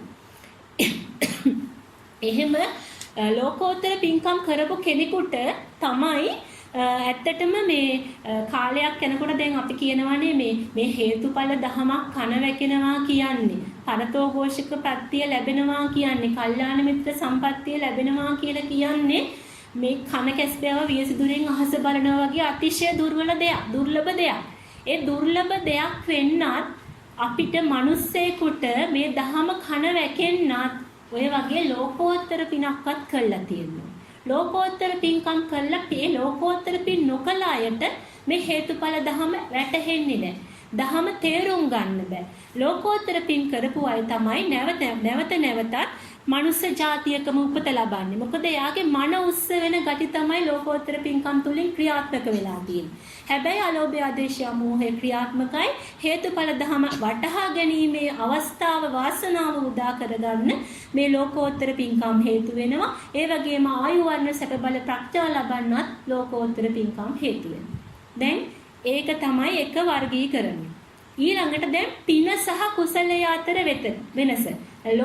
ලෞකික පින්කම් තියෙනවා, ලෝකෝත්තර පින්කම් තියෙනවා. මේ දෙකම ලෝකෝත්තර පින්කම් නිසා නිවන් මඟ ඇරෙන්න හේතුඵල දහම ඇහෙන්න අවස්ථාව උදා වෙනවා. ඒ උදා වෙච්ච කෙනෙක් ලෞකික කුසලය, ලෝකෝත්තර කුසලය කියන තැන හේතුඵල දහමක් කන වැකෙන තැනට එන්න පරිසරය සකස් වෙන කෙනෙක් තුල ලෞකික කුසලය ක්‍රියාත්මක වෙන්න පුළුවන්. ඒ ලෞකික කුසලය කියලා කියන්නේ කුණුසලා හැරීමක් සිද්ධ වෙනවා. හැබැයි ඒක ලෞකිකයි. ඒක උදාහරණයකින් පැහැදිලි කරනවා නම් දස අකුසලෙන් වැළකීම. ඔය පංචශීල රැකීම, දසශීල රැකීම කියන්නේ දැන් අපි සීලයක් රකින්නවා.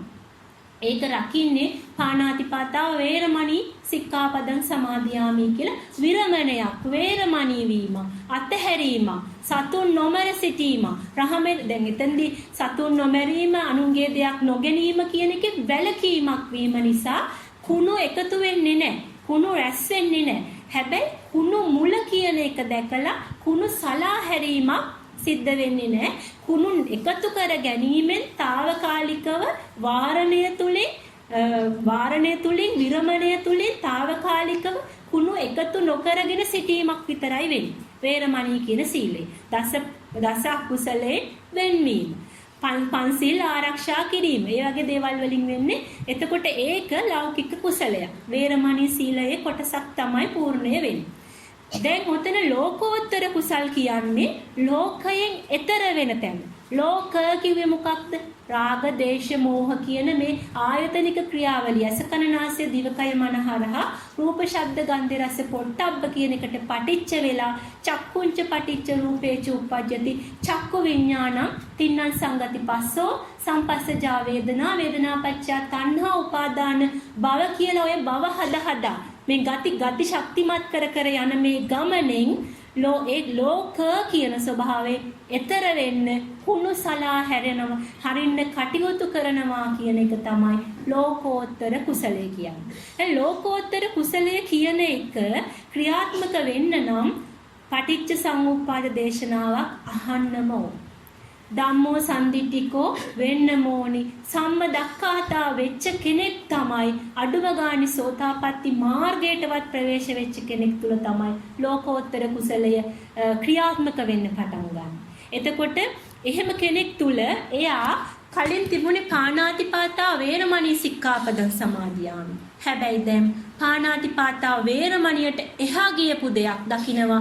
පාණාතිපාතං පහය පාණාතිපාතා පටිවිරතෝ හෝති. දැන් ඒකත් මම උදාහරණයකින් පැහැදිලි කරන්නම්. දැන් හිතන්නකෝ අපේ ඇඟ මදුරුවෙක් ඇවිල්ලා කනවා. මදුරුවෙක් කනකොට අපි මදුරුවව මේ අතින් පිහදාලා අයින් කරනවා. අම්මෝ මේ සතෙක් පණ තියෙන සතෙක් මරණ එක පාවා මම මේ වැඩේ කරන්නේ නැහැ කියලා මදුරුවව පිහදානවා. අතහැරෙන්නේ මරන්නේ නැතුව. හැබැයි ආයෙත් මදුරුව ඇවිල්ලා ආයෙත් වහනවා. ආයෙත් ටිකක් වහනකොට එකපාරට මේ මදුරුවගෙන් තියෙන හරිම කරදරයක් නේ කියලා තමන්ගේ තුල ඔන්න දුක අර මදුරුවා විඳින විද්ද වේදනාව ඉවස ගන්න බැරුව දුක වේදනාවක් ආවා. ඒ මදුරුවා කියලා අඳුරගත්තා, මදුරුවා විද්ද කියලා දැක්කා, නාම රූප හරහා දුක වේදනාවක් ආවා. ඔය වේදනාව රෝධ වෙලා වේගයක් වේදනාවක් ආවේගයක් චිත්තාවේගයක් ඇවිල්ලා විඥාන ශක්තියට එනකොට හද තරහක් එනවා මදුරුවත් එක්ක. අන්නේ තරහා ඒ ආවත් එක පාටම හිතනවා එහෙම ආවත් මරන්නේ නැහැ මధుරව වයින්. දැන් ඔතන අර අපි එතන බලන්නේ තද තරහක් එන්න ආපු වෙලාවේ මధుරවත් එක්ක ඇත්තටම තරහ ගත්තා. මధుරවත් එක්ක හොඳටම තරහ ඇවිල්ලා තරහ බවක් හැදුවා.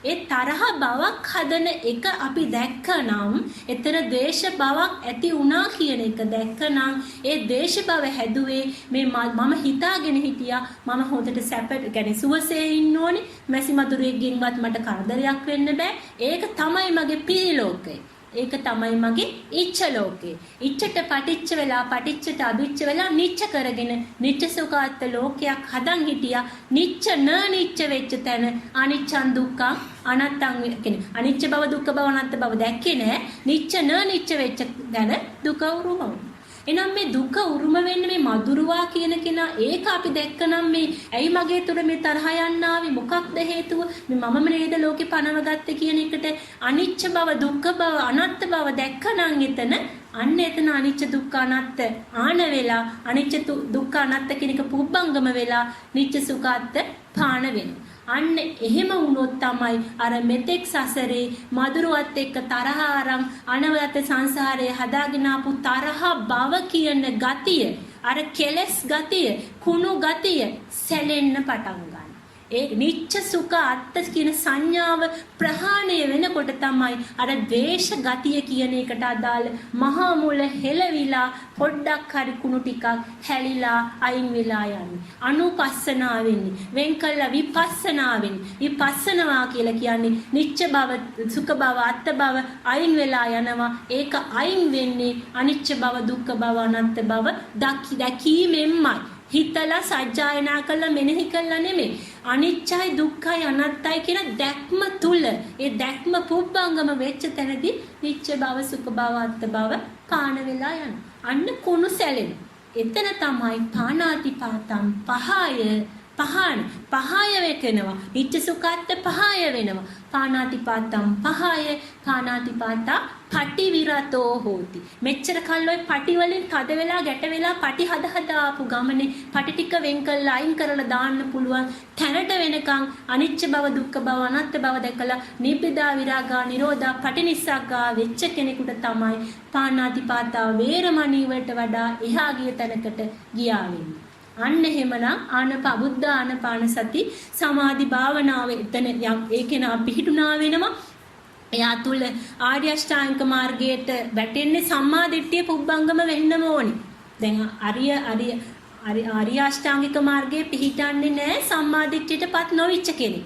සං වලින් මිදෙන දිට්ඨිය මේ දිට්ඨිය පටිච්ච සමුප්පාද දේශනාව දැනදකගත්ත කෙනෙක් දිට්ඨින් උජුං කරෝති වෙච්ච කෙනෙක්ගේ තමයි මධ්‍යමා ප්‍රතිපදාවේ පිහිටන්නේ. නම් සම්මා දිට්ඨිය පුබ්බංගම වෙලා සම්මා දිට්ඨි සම්මා සංකප්ප සම්මා වාචා සම්මා කම්මන්ත සම්මා ආජීව සම්මා වායාම කියලා මේ හැම ක්‍රියාවලියකම සංවලින් මිදෙන තැනට කටයුතු කිරීම සිද්ධ වෙන්නේ ලෝකෝත්තර කුසලය පිරීම පටන් ගන්නෙ ඒකේ ඒ මග ක්‍රියාත්මක වෙන්නේ සම්මා දිට්ඨියටපත් වෙච්ච කෙනෙක්. යන්නේ ඒ දේ තමයි ලෝකෝත්තර කුසල් කියලා කියන්නේ. අන්න එතෙන්දී කුණු සලා හැරීම මුල් වෙනවා. එතෙන්දී අවිද්‍යා පත්‍ය සංකාර කියන අවිද්‍යා මූලයේ ගමන් කරපු කෙනා ඒක පජානාති වුණා නම් Tamanට වේගයක් එනවා කියලා දැක්කනම් වේගයක් වේදනාවක් ආවේගයක් කරා Tamanට තරහාවක් ඇවිල්ලා තරහවෙන් ඊළඟ වටේදී හරි Tamanට ඒක අහු වුණා නම් හේතුව ඵලය වෙලා ඵලයේ හේතුව වෙලා යන තැනදී ඒක වටයක් තරහ ගියා මధుරව ආවා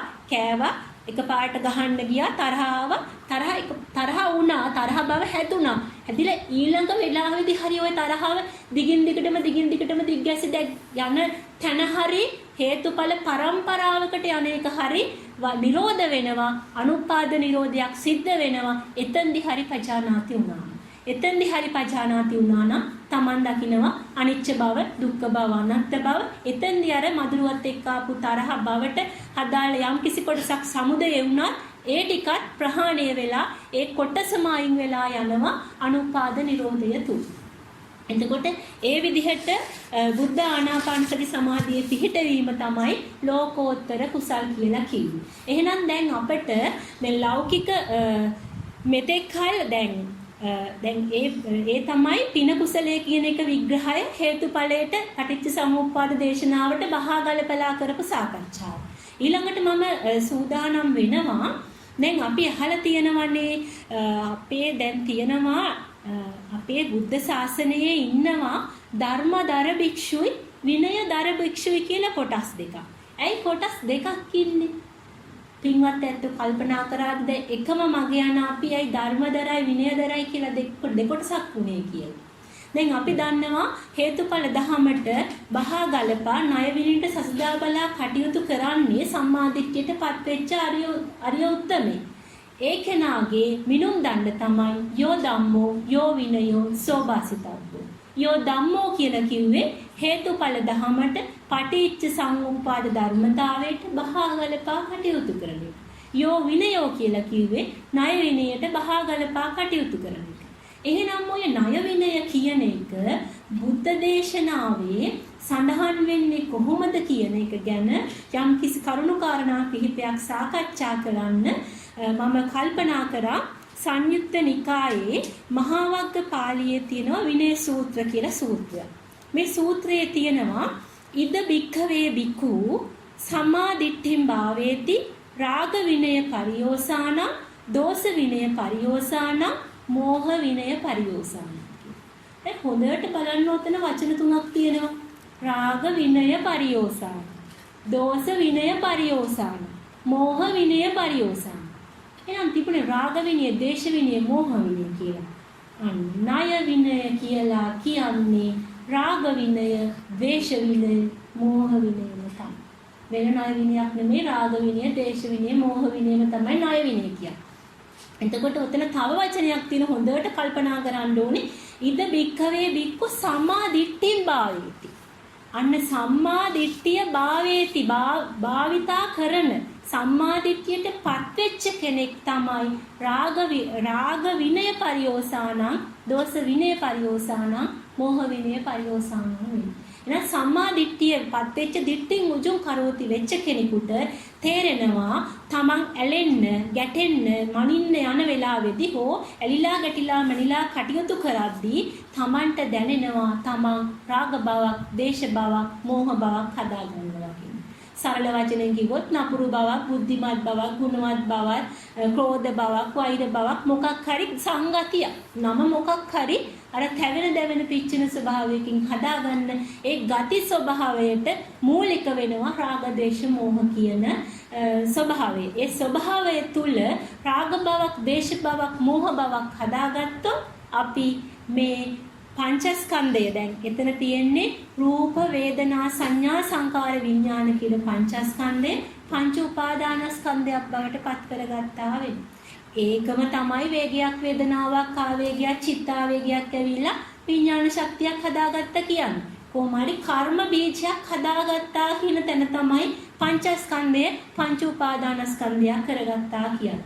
දැන් අර කලින් ගත්ත උදාහරණෙම ගත්තොත් දරුවා බිත්තියේ චිත්‍ර ඇඳපු එකට දැන් අම්මට එකපාරට දැක ගමන් ඒ දරුවා කරපු ක්‍රියාවලිය හරහා ආපු දුක වේදනාව උඩුදුවලා රූප, වේදනා, සංඥා.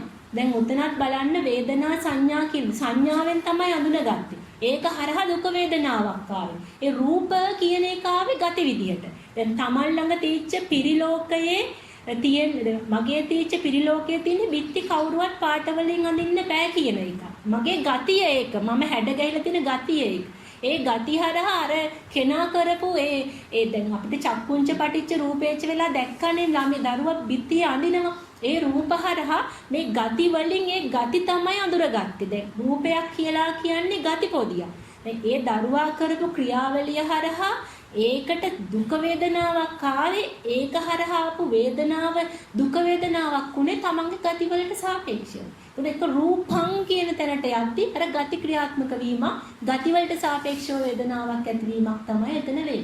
එහෙනම් එතෙන්දී රූප, වේදනා, සංඥා හරහා ආපු වේදනාවම උඩුදුවලා සංඛාර ස්කන්ධයක්, විඥාන ස්කන්ධයක් බවට පත් කරගෙන තමයි විඥාන බීජයක් සකස් කරලා මේ පංචස්කන්ධය පංච උපාදානස්කන්ධයක් බවට පත් කරගත්තා වෙන්නේ. මාරයාට ණය වුණා වෙන්නේ මරන්නේ අපි කියන්නේ උපාදානය කරගත්ත තැන ණයක් සිද්ධ වෙනවා. ඇයි ණයක් සිද්ධ වෙන්නේ? රාග ණයක්, දේශ ණයක්, මෝහ ණයක් වුණා. රාග බවක්, දේශ බවක්, මෝහ බවක් හැදුවා. ඕක තමයි ණය විනය කියන්නේ. රාග බව, දේශ බව, මෝහ බව සකස් කරන එක. දැන් ඒ කරුණ මට පුළුවන් සම්බන්ධ කරන්න මේ විදිහට.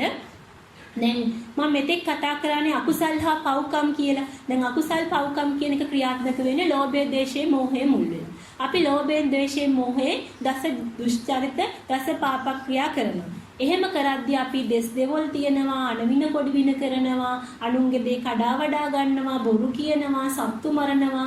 අපි ලෝභය, දේශය, මෝහය නිසා අතිශය විදියට මත් වෙලා අපි කැමති පිරිලෝකයේ නිච්ච සුඛාත් ලෝකේ හඹාගෙන ගිහිල්ලා ලෝභයෙන්, දේශයෙන්, ලෝභ බව, දේශ බව, මෝහ බව කටයුතු කරද්දී අපුඤ්ඤාභි සංඛාර රැසක් සිද්ධ වෙනවා. ඒ අපුඤ්ඤාභි සංඛාරම කිරීමම තමයි අකුසල් හා පව්කම් කිරීම කියන්නේ. අපුඤ්ඤාභි සංඛාර කිරීමත් සිද්ධ වෙන්නේ අවිද්‍යාව මූල පටිච්ච සමුප්පාදය හරහමමයි. අවිද්‍යාව මුල් වෙලාමමයි. එහෙමනම් එතකොට ලෞකික හා ලෝකෝත්තර පින් කියන එක ගැන විග්‍රහයක් කරා. එතෙන්දි කල්පනා කරන්න ලෞකික පින්කම් හෝ වේවා, ලෝකෝත්තර පින්කම් හෝ වේවා. ඔතෙන්දි හදයන් පිනාති පුණ්‍යම් වෙලා දයාව, කරුණාව පිහිටවීම, උපකාරය කියන එක හරහා අලෝභ බව, ආදේශ බව, අමෝහ බව කියන ඒ ගතියත් සකස් කරන්නේ පුඤ්ඤාභි සංකාර නිසා. අවිද්‍යා මූල පටිච්ච සමුප්පාද ධර්මතාවයෙන්මයි. අලෝභ ගතියක්, ආදේශ ගතියක්, අමෝහ ගතියක් හැදීම තුල ආයෙමත් රාග විනය, දේශ විනය, මෝහ විනය වෙන්නේ නැහැ. රාග බවක්, දේශ බවක්, මෝහ බවක් හදාගන්න සංගතියක්ම තමයි සකස් කරගත්තා වෙන්නේ. එහෙමනම් ලෞකික කුසලය තුලත් වේරමණී වුණත් කුණු මුල සලා හැරෙන්නේ නැහැ. කුණු එකතු කර ගැනීමෙන් වැළකීමක් පමණයි සිද්ධ වෙන්නේ. ලෝකෝත්තර කුසලයේදී තමයි බුද්ධ ආනපාන සති සමාධියේදී පිහිටන කෙනා තුල තමයි අනිච්ච දුක්ඛ අනාත්ම කියන දැක්ම පුබ්බංගම වෙලා නිච්ච සුඛාත්ත පාන වීම තුල තමයි ලෝභක්කය, දේශක්කය, මෝහක්කය වෙලා අර ආසේ පොදිය තීච්ච කුණු මුල් ටික සැලි ඉවත් වෙන්න පටන් ගන්නවා. ඉවත් වෙන්නේ. එතකොට ඒක තමයි ලෝකෝත්තර කුසලයේදී අවිද්‍යාව කුසල මූල පටිච්ච සමුප්පාදේ ක්‍රියාත්මක කරන ආකාරය. එතෙන්දි තමයි රාග ණයක්, දේශ ණයක්, මෝහ ණයක් වෙන්නේ නැතුව රාග විනය, දේශ විනය, මෝහ විනය උනා වෙන්නේ. දැන් ওই පින්වත් ඇත්තන්ට තේරෙනව නේද? රාග භව, දේශ භව, මෝහ භව හදාගත්තොත් ණයක් සිද්ධ වෙනවා. ඇයි පංචස්කන්ධය පංච උපාදානස්කන්ධයක් කරගත්තා. සංගතියක් හදාගත්තා වෙනවා. කර්ම බීජයක් සකස් කරා වෙනවා. ණය ගනුදෙනුව ශක්තිමත් කරා වෙනවා. හේතුඵල පරම්පරාව තවදුරටත් ශක්තිමත් කරා වෙනවා. ගති ටික තව ටිකක් ප්‍රබල කරා වෙනවා. එහෙනම් ඒ தત્ත්වය තුල අපි ණය කියන තැනට යටත් වෙනවා. විනයක් සිද්ධ වෙන්නේ නැහැ. එහෙමනම් ඊළඟට දැන් ණය විනය ගැන සඳහන් වෙනවා බුද්ධ දේශනාවේ තිරෝකුඩ්ඩ සූත්‍රය, දේවදූත සූත්‍රය, මේ ආදිත්ත පරියාය ඔය බාලපඬිත කියන සූත්‍රවල ණය විනය ගැන සඳහන් වෙනවා. දැන් එතෙන්දි මම විස්තර විග්‍රහයක් කරන්න කැමතියි. මේ ගත කරපු පෙර සසරේ අපි ලෞකික පින්කම්, ලෝකෝත්තර පින්කම් හෝ වේවා අලෝභයෙන්, අදේශයෙන්, අමෝහ බව හදාගන්න නැති ක්‍රියා කරන. එතකොට පුඤ්ඤාභි සංඛාර කරලා අපි ලෝකෝත්තර ලෞකික පින්කම්, ලෝකෝත්තර පින්කම් වලින් අලෝභය, අලෝභ, ද්වේෂ, අමෝහ බව සකස් කරලා පුඤ්ඤාභි සංඛාර සකස් කරගෙන අලෝභ ගතියක්, අදේශ ගතියක්, අමෝහ ගතියක් කියන එකක් හදාගත්ත සසර ගමනට හේතු වෙනවා. ඒ වගේම අකුසල් පව්කම් කියන දේවල් කිරීම තුල ලෝභයෙන්, දේශයෙන්, මෝහයෙන් කටයුතු කරලා පුඤ්ඤාභි අපුඤ්ඤාභි සංඛාර හරහා දෙවල් තිවීම, පලි ගැහිම, අනවින කොඩිවින අකටුතුකම් කිරීම නිසා ලෝභ භව, දේශ භව, මෝහ භව හදාගත්තා. දැන් නිවන් දකින්නවා කියන්නේ මේ ගති, දැන් ගති තියෙනවා, මේ අපි හදාගෙන ආපු ගති පොදියේ දුක් ගතිත් තියෙනවා, සුගතිත් තියෙනවා. දුක් ගති කියන්නේ කළු ගති, සුග ගති කියන්නේ සුදු ගති. සුදු ගති වැඩි නම් දැන් සුදු ගති, අලෝභ, දේශ, මෝහ කියන ගති පිං ලෞකික පිං වැඩි නම් සුදු ගති වැඩි. සුදු ලෝකෝත්තර පිං තියෙනවා නම් සුදු ගති වැඩි. ඒ සුදු ගති වැඩි කෙනා සුගති ලෝකවල උප්පත්තිය ලබනවා. එක්ක දෙවිය, එක්ක මනුස්ස. අර කර්ම බීජ පොදියේ තියෙන්නේ ලෝභය, දේශය, මෝහය මුල් වෙලා හදාගත්ත දුක්ගති ලෝකවල ඉපදෙනවා. එහෙනම් පින් නිසා සුගති ලෝකත්, පව් නිසා දුගති ලෝකත් කියන ඔය ලෝක කියන බාහිර තලයකට වැටෙන්නේ මේ අභ්‍යන්තරයේ තියෙන ගති 31, තල 31 තමන්ට අවශ්‍ය විදිහට සකස් කර ගැනීම නිසා අර 31 තුල බලවත් වෙන්නේ දුගති නම් දුක්ගති එක තමයි ඉපදෙන්නේ. අර ගති 31 තුල බලවත් වෙලා තින්නේ, ගරුක වෙලා තින්නේ සුගති නම් සුගති ලෝකයක තමයි උප්පත්තිය ලබන්නේ. එහෙනම් නිබ්බාන වෙන සුවය කියලා කියන්නේ සුගතිත් නෙමෙයි, දුක්ගතිත් නෙමෙයි, නගති. ගති නැති තැන තමයි නිවන. එහෙනම් සුගති තියෙනවා නම්, දුගති තියෙනවා නම් සසරේ අපට මැරි ඉපදී යන්න සිද්ධ වෙනවා. එතකොට නිබ්බාන සුවය කියලා කියන්නේ පුඤ්ඤ පාප පහිනස්ස. පින් නිසාත් වෙන්නේ සසරේ දිවෙනවා, ධාවනය වෙනවා, ප්‍රිය ගමනට යටත් වෙනවා. පව් නිසාත් වෙන්නේ සසරේ ධාවනය වෙනවා, ප්‍රිය ගමනට යටත් වෙනවා. පුඤ්ඤ පාප පහිනස්ස තමයි නිවන. එහෙනම් දැන් ගති ටික අඳුරගත්තනේ මොන වගේ ගතිද තමන් ළඟ තියෙන්නේ කියලා. ඔය ගති ක්‍රියාත්මක වෙනවා. ඔක දකින්න පුළුවන් කාට විතරයිද? මිනිස්සෙකුට පමණයි. ඒකයි මිනිස්සෙකුට පමණයි නිබ්බාන සුවයක් කරගන්න පුළුවන් එකම සත්‍යය. මිනිස්සෙකුට පමණයි මනුස්සත්ව ප්‍රතිලාභයක් අත් කරගන්නත් පුළුවන්. මිනිස්සෙ වෙච්ච හැමෝටම ප්‍රතිලාභය උරුම වෙන්නේ නැහැ. ප්‍රතිලාභයක් ලැබනවා කියන්නේ සම්දිටිකෝ වෙලා, සම්මදක්ඛාතා වෙලා, සංවලින් මිදෙන පාර දෙක ගත්ත කෙනෙක්. කන සම්පත්තිය ලැබුණා වෙන්නේ, සෝතාපට්ටි ඵලයට ලැබුණා වෙන්නේ. අන්න ඒ කෙනාට තමයි මනුස්සත්ව ප්‍රතිලාභයක් ලැබුණා වෙන්නේ.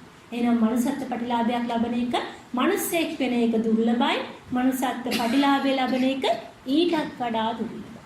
එහෙනම් මේ මනුස්සත් පටිලාභයක් ලබන්න මේ ගත කරන දැන් ජීවිතේ දිහා ආපහු හැරිලා බලනකොට අපි කතාවට කියනවා තනිවයි උපන්නේ තනිවයි මැරෙන්නේ ඔය කිසිදුවත් තියෙන මේ ඩිංග දීයයි කෝලන් නටන්නේ කියලා. එහෙම තියෙනවනේ.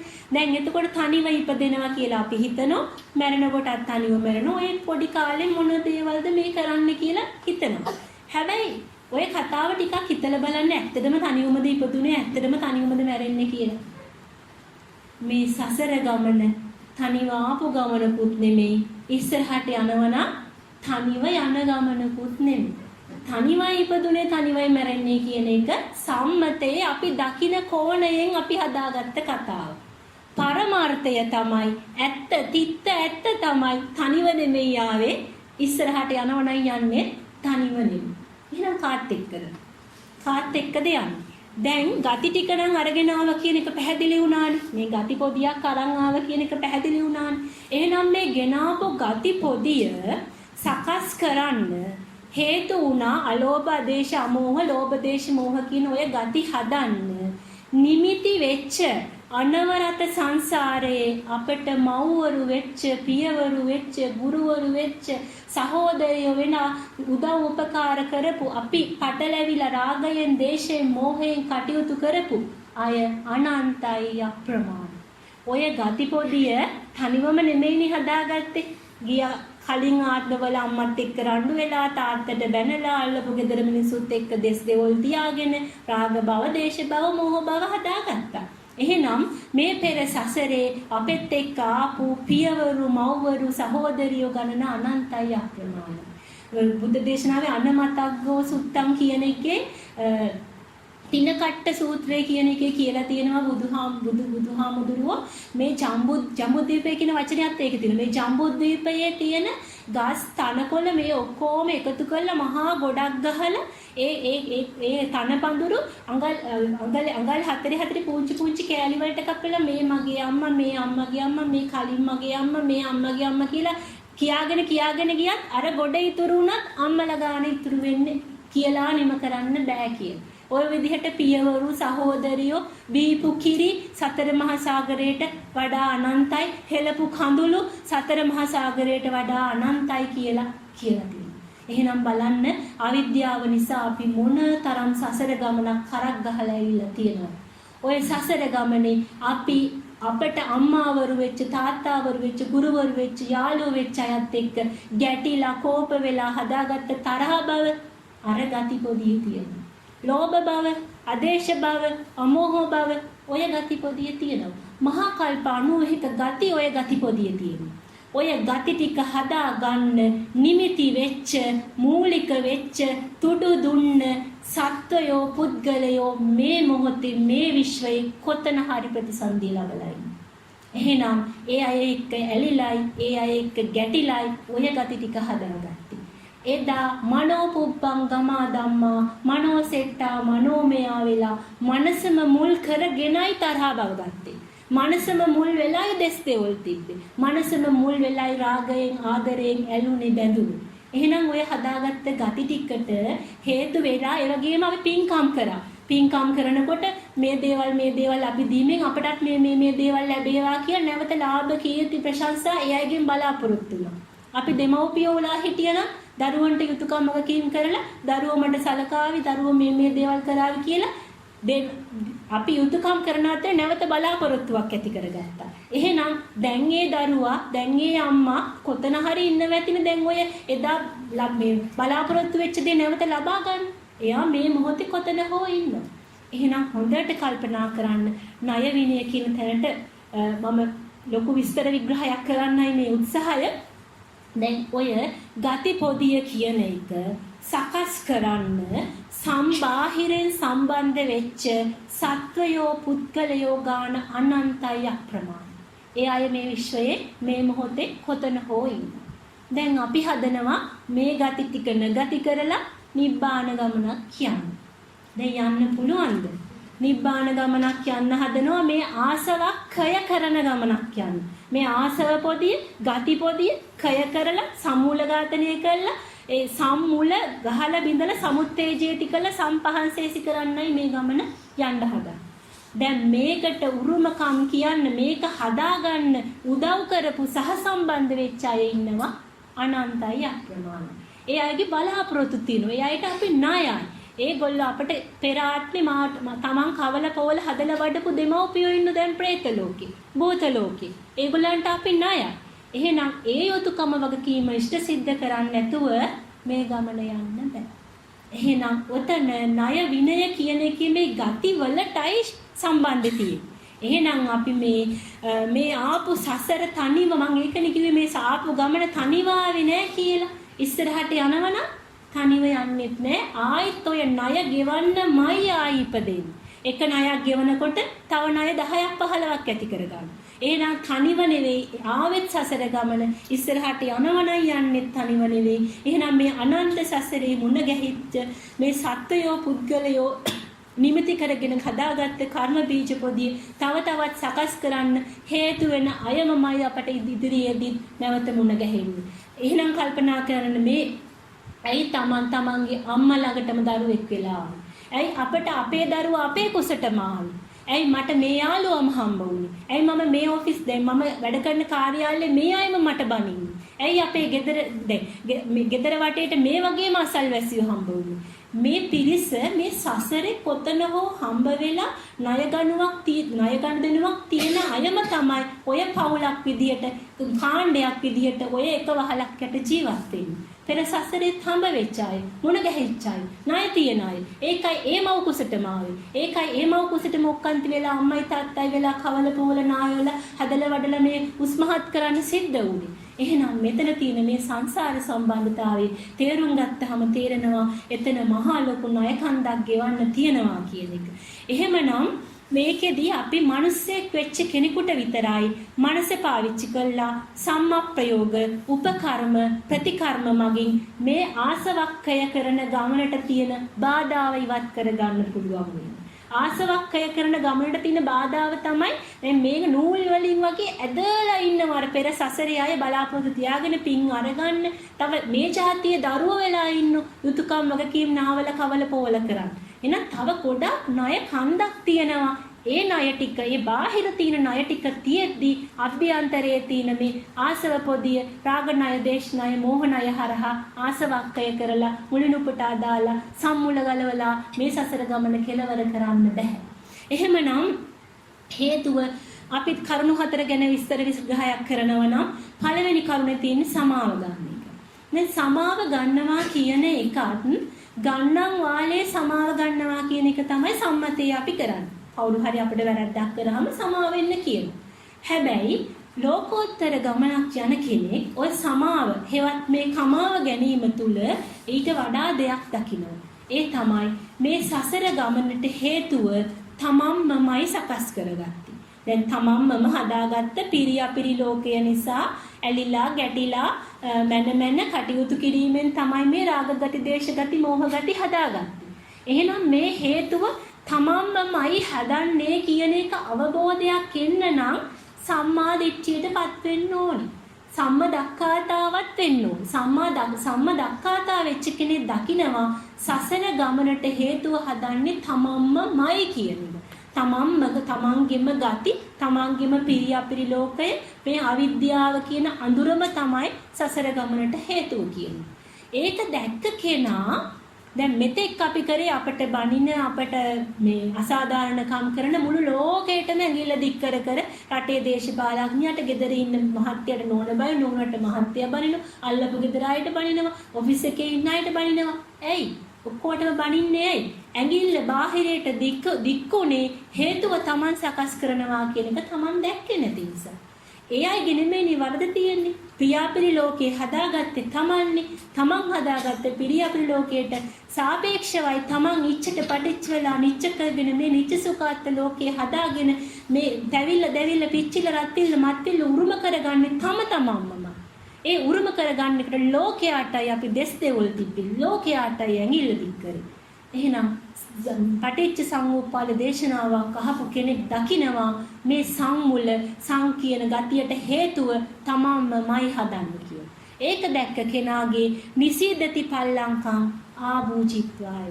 මානය පහළම අංකයට වැටෙනවා. ඔන්න මානේ 15ම අංකයට වැටුනොත් තමයි සමාව ගන්නෙ. නැත්තම් ඉතින් අර සමාව ගන්නවට ගන්නවා. තමන් සමාව ඇත්තටම ගන්න නම් සංමුල හරියට දැකලා සම්මා දිට්ඨියට පත් වෙන තැනට ආපු කෙනෙක් තේරෙනවා මේ සියලු දෝෂවලට වැරදි කරුවා තමන්මමයි කියලා. අන්න ඒ දැක්මෙන්මයි සම්මා දිට්ඨියෙන්මයි තමන් තුල දැක්මකින්මමයි අනිත් සියලු දෙනා කෙරෙහි සමාව ගන්න. එතකොට අපි කායේන වාචා චිත්තේන පමාදේන මයා කතං කියන ගාථාවේදී මේ පෙර සසරේ මට අනන්ත ලෞතුරා බුදුවරු, පසේ බුදුවරු, පච්චේක බුදුවරු, අරහත් මඟඵල වලටපත් අරිය උත්තමයෝ මුණ ගැහෙන්නති. මම ඒ අයව පිළිගන්නේ නැතුව ඒ දහම වැරදි කියලා ඒ අයව ප්‍රතික්ෂේප කරලා ඒ අයට ක්‍රියාවෙන් වචනයෙන් සිතින් එදා මනස මුල් වෙලා යම් අපවාදයක් කරගත්තනම් ඒ අපවාදේ ඒ උත්තමයෝ බාර නොගන්නා නිසා ඒක පාරාවලල්ලක් වෙලා දෙගුණයක් තෙගුණයක් වෙලා මට බලපාන බව මම තේරුම් ගන්නවා. ඒ තේරුම් ගැනීම තුළ එදා වචනයම තමන්ගේ චේතනාවම මුල් වෙලා චේතනාහම් භික්කවේ කම්මං වදාමි වෙලා චේතනාවම මුල් වෙලා එදා කරගත්ත කර්ම විපාකයට උරුම කරගත්ත මේ සංගති ස්වභාවයේ ඒ හදන් ආපු කර්ම බීජ පොදිය තියෙනවා විපාක දෙන්නේ. අර උපවාද කළා නම් සසර ගමනට මේ දහම හම්බුණා දහම කනව කියනවා එක බණ පදයක්වත් තේරෙන්නේ නැහැ. එහෙම නැත්නම් බණ කියන වෙලාවට නිින්ද යනවා. එහෙම නැත්නම් අසනීපයක් හැදෙනවා. මේ ඔක්කොම කම්මාවරණ කියලා කියන්නේ අපි හදාගත්ත හේතුම තමයි. එහෙනම් අපි අරියෝපවාදයක් ඒ වගේ සසරේ කරගෙන තියෙනවා නම් අපිම එදා චේතනාව මුල් කරගෙන ක්‍රියාවෙන් වචනයෙන් සිතින් කරපු ඒ හිංගියට හිංසාවට වරදට අද බොහෝම යටහත් පහත්ව උජුම් මේ විසිද්ධති පල්ලංකම් ආභෝචිත්වා වෙලා බොහෝම යටහත් මහ පහත්ව තමන් ඒ වරදට සමාව ගන්නවා දැක්මකින්. මේ දැක්ම තුල කියනවට තව කෙනෙක් කියනවට සමාව ගැනීමක් නෙවෙයි. දැන් තව කෙනෙක් කියනවා නම් ඔයා මෙහෙම වැරදි කළා ඇති ඒ නිසා සමාව ගන්න කියලා කියනවට ගන්න සමාව වෙන එකක්. තමන් දැකලා මේ හේතුඵලය දැකලා කරන සමාව තමයි හරිම විදිහට වෙන සමාව ගැනීම. එතකොට අන්න ඒ වගේ දැක්මකින් අපි පටිපත්තියේ පිහිටලා මේ හදාගත්ත පටිගොඩ මේ ආසව පොදිය කය කරන ගමනට හදාගත්ත එක හේතුවක් විදියට හේතුව දැකලා හේතුව අයින් කරන්නම කුණු සලා හරිනවා කියන හැඟීමෙන්ම ඒ කුසල කියන චේතනාවෙන්ම පිරිසිඳම දැකලා පිරි අපිරි නිසාවෙන් එදත් මේ දේ කරගත්තා කියන හේතුව දැකීමෙන්ම ඒ දැක්මකින්ම තමයි කායේන වාචා චිත්තේන පමාදේන මයා කතං කියන ගාථා තුන ඔහේ කියනකොට ලස්සන්ට තාලෙට කියනව නෙමෙයි. ඒ ගාථා තුල ගැබ් වෙලා තියෙන ධර්ම අර්ථය Taman තුලින් විනිවිද දැකලා ඒක වේදිතබ්බෝ වෙලා පරම අර්ථයෙන්මයි ඒ සමාව ගැනීම සිද්ධ කරන්න ඕනේ. එතකොටයි ඒක නියම සමාව ගැනීමක් වෙන්නේ. ඒ වගේම තමයි අපි සසරේ අනන්ත පුද්ගලයන්ට සත්වයන්ට හිංසා කළන හිංගි හිංසාව අපවාදවල අද කළ දෙස් දෙවල් තියලා බැනලා මේ විශ්වයට කළු කිරණ නිකුත් කළා. ඒ අයත් එක්ක තරහ අරගෙන ඒ අය දැන් අපේ තරහකාරයෝ. හැබැයි මේ විශ්වයේ කොයි හරි ඉන්නවා. කාර්යාලයේදී හෝ බස් එකේදී හෝ මගතොටදී හෝ මුණ ගැහිලා ඔය හේතුඵල දීම සිද්ධ වෙන්න පුළුවන්. එහෙමනම් ඒ අය මේ මොහොතේ ඉන්නවනම් එදා දැන හෝ නොදැන කරපු ඒ අපවාදයට අද අපිට සමාව ගන්න පුළුවන්. කවුද කියලා දන්නේ නැහැ, මූණ මතක නැහැ. කවුරුම හෝ වේවා මගේ අතින් දැන හෝ නොදැන යම් සත්වයකට පුද්ගලයෙකුට හිංගියක් හිංසාවක් අවඩක් අසාධාරණයක් ක්‍රියාවෙන් වචනයෙන් සිටින් වුණා නම් ඒ සියලු වැඩි දෝෂ වලට මට කමාවෙත්වා කියලා සමාව අරගන්නකොට තමන්ගේ අර කෙලෙස් බීජ පොදිය තීච්ච කුණුත් හිමින් සැල්සැලී යන කුසල කියන තැන පටිපත්තියේ පිහිටන තැන ලෝකෝත්තර කියන දැක්මකින්මයි ඔය සමාව ගැනීම සිද්ධ වෙන්න ඕනේ. නැත්තම් නිකන් ඔය සමාව ගන්නවට ගැනීමක් තමයි කරන්නේ. එහෙමනම් දෙවෙනි කාරණාව තියෙනවා මෙත්සිත පැතිරවීම සහ සත්‍යක්‍රියාව.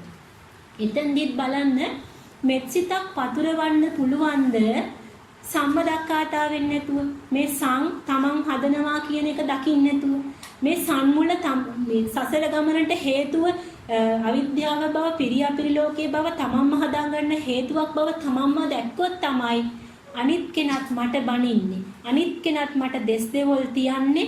ඒ කෙනා තුලත් විඥානීය ක්‍රියාත්මක වෙලා එයාගේ ගති පොදියට අදාළ වෙන වේගයක්, වේදනාවක්, ආවේගයක්, චිත්තාවේගයක් නිසා එයත් සසරේ අනාතයි. මමත් සසරේ අනාතයි. අපි දෙන්නම ඉන්නේ එකම වලක. එහෙනම් ඒ දැක්ම නැතුව මෛත්‍රියක් එන්න බෑ. ඒ දැක්ම තුල තමයි අනිත් කෙනාත් අහුවෙලා තියෙන ගිනි ගොඩ මේ කායෙන් කාය කියන ගිනි වලට අහුවෙලා දැවි පිච්චි මේ එයා මේ කතා කරන්නේ මේ විදිහෙන් වෙන්නේ එයාගේ ගති නිසා කියන එක ගැන දැක්ම තුල තමයි අන් අයගේ වරදට සමාව දීම කියන ගතිය තුල තමයි අපට මමත් සියලු ලෝක සියලු සත්වයෝ සතර ආපා දුකින් මිදී සෝතාපට්ටි ඵලයෙන් නිදුක් වෙත්වා එතකොට සකෘදාගාමී ඵලයෙන් නිරෝගී වෙත්වා අනාගාමී ඵලයෙන් සෝපත් වෙත්වා ආදී වශයෙන් ඔය මෛත්‍රී මෙත්තා අනුස්සතිය එහෙම නැත්නම් මෛත්‍රිය කතුරවන්න පුළුවන් වෙනවා. හැබැයි එතෙන්දි හොඳට කල්පනා කරන්න ඔය කරුණු හතර පොතේ තියෙන ඔය මෛත්‍රී භාවනාව 108 වාරයක් මතුරා හෝ පැයක් දෙකක් හෝ ඇස් දෙක පියාගෙන සජ්ජායනා කරා කියලා පද විදිහට කිව්වා කියලා ලස්සනට තාලෙට කිව්වා කියලා දැක්මක් නැත්තම් මෛත්‍රියක් ඉන්නේ නැහැ. එහෙනම් මෛත්‍රිය කියන එක මෙත්තාව කියන එක හුදෙක් මේ මනෝස්ස වෙච්ච මිනිස්සෙක් තුල ඇති වෙන්නේ සාමාන්‍ය සමාජයේ මෛත්‍රියක් තියෙනවා. ඔය අපි එදිනදා කරුණාව දයාව තුල මෛත්‍රියක් තියෙනවා. ඒක ලෞකිකයි. හැබැයි මෙතන වෙන්නේ පරම මෙත්තාව, ලෝකෝත්තර මෙත්තාව, අරිය මෙත්තාව. ඒ අරිය මෙත්තාව කියන එක රිය අතහරින්න තැන දැකලා වෙන මෙත්තාව.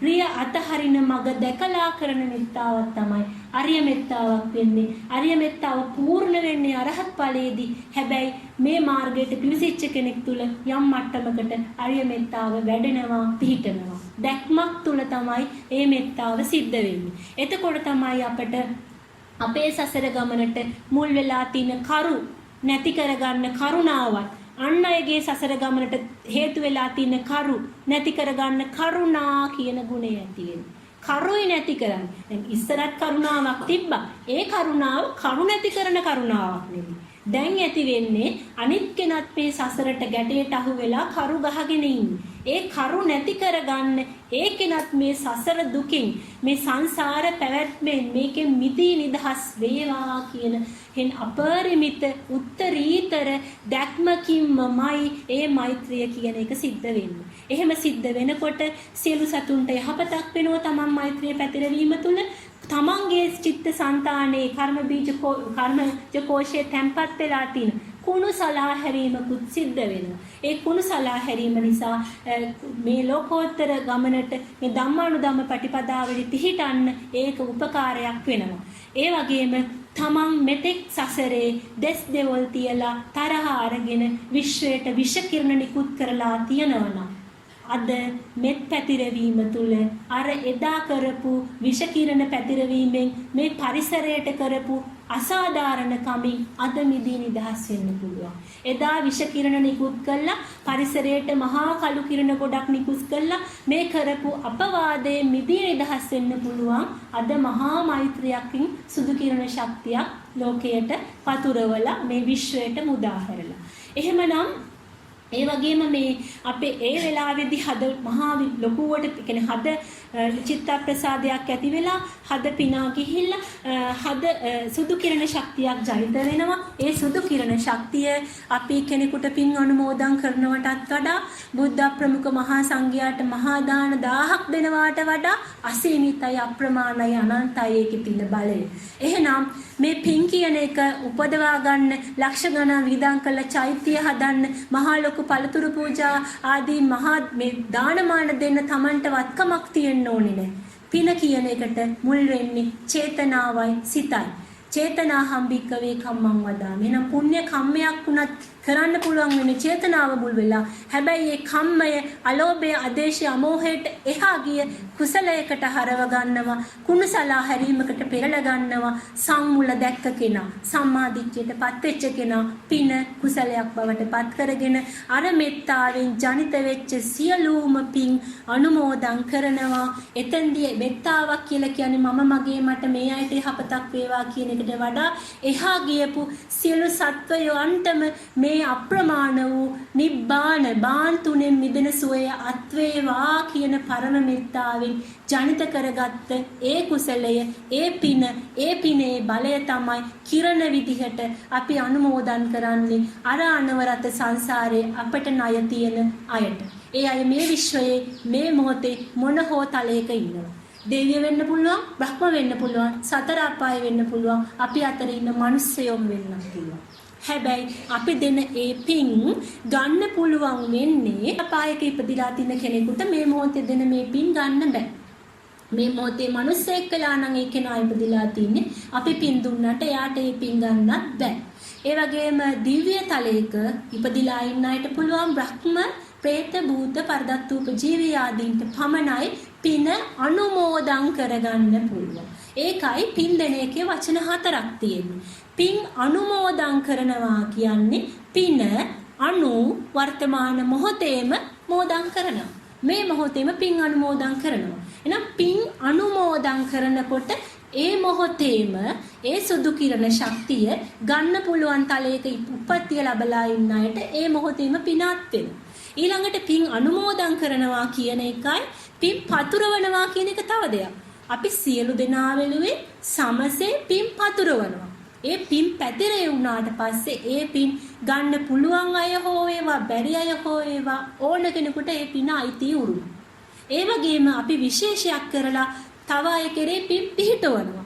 පිහිටවනවා කියන්නේ එයාට මේ පින කැපයි, එයා වෙනුවෙන්මයි මේ පින පිහිටවන්නේ කියලා පින් පිහිටවන්න පුළුවන්, පින් කැප කරන්න පුළුවන්. මේ මොහොතේ පෙර සසරේ දෙමව්පියෝ ඉන්නේ පායේ නම් දැන් අපි එයාට පින් දුන්නට දැන් පින් ගන්න බෑ. හැබැයි අපි ඒ අය වෙනුවෙන් අනන්ත සසරේ මට මගේ අම්මාවරුන්ට, මගේ පියවරුන්ට, මගේ සහෝදරයන්ට කියා පින් දෙනකොට ඒ අය පින් ගන්න බැරි තැනක උප්පත්තිය ලැබලා නම් ඒ අය වෙනුවෙන් පින් කැප වෙනවා. ඒ අය වෙනුවෙන් පින් පිහිටනවා. ඒ කර්ම විපාකය ගෙවලා ඒ අයගේ දුක් විඳින ගති ටික, ඒ කියන්නේ ඒ කර්ම විපාකය ගෙවිලා ඉවර වෙනකොට අර කර්ම බීජ පොදියට අර පින අත් වෙනවා, උරුම වෙනවා. ඒ පින හේතු වෙනවා එයාට දුගතියෙන් මිදිලා සුගති ලෝකයකට යන්න. එහෙනම් අපි එදා අම්මට, එදා තාත්තට දැන් හොයලා ණය ගෙවන්න බෑ. ඒගොල්ලෝ යම් යම් ලෝකවල ඉපදිලා ඇති. දැන් අපිට ගිහිල්ලා උපස්ථාන කරන්න බෑ. දැන් උපස්ථාන කරන්න පුළුවන් එකම විදිය තමයි පින් දීම. පින් ගත්තත් නැතත් ගන්න බැරි වුණා පුළුවන් වුණත් අපේ යුතුයකම අපි කරන්න ඕනේ. අර සසර ගමනට නගති කරන ආසවක්කය කරන ගමනට මේ කඹ දාලා වගේ ඇදීලා ඉන්න බැමි ටික ලිහා ගන්න. ඒ අය අපිව ඇදගෙන ඉන්න තාක්කල් අපිට මේ ගමන යන්න බෑ. ණය තියෙනවනේ. එහෙනම් ඒ ණය ටික ගෙවන්න.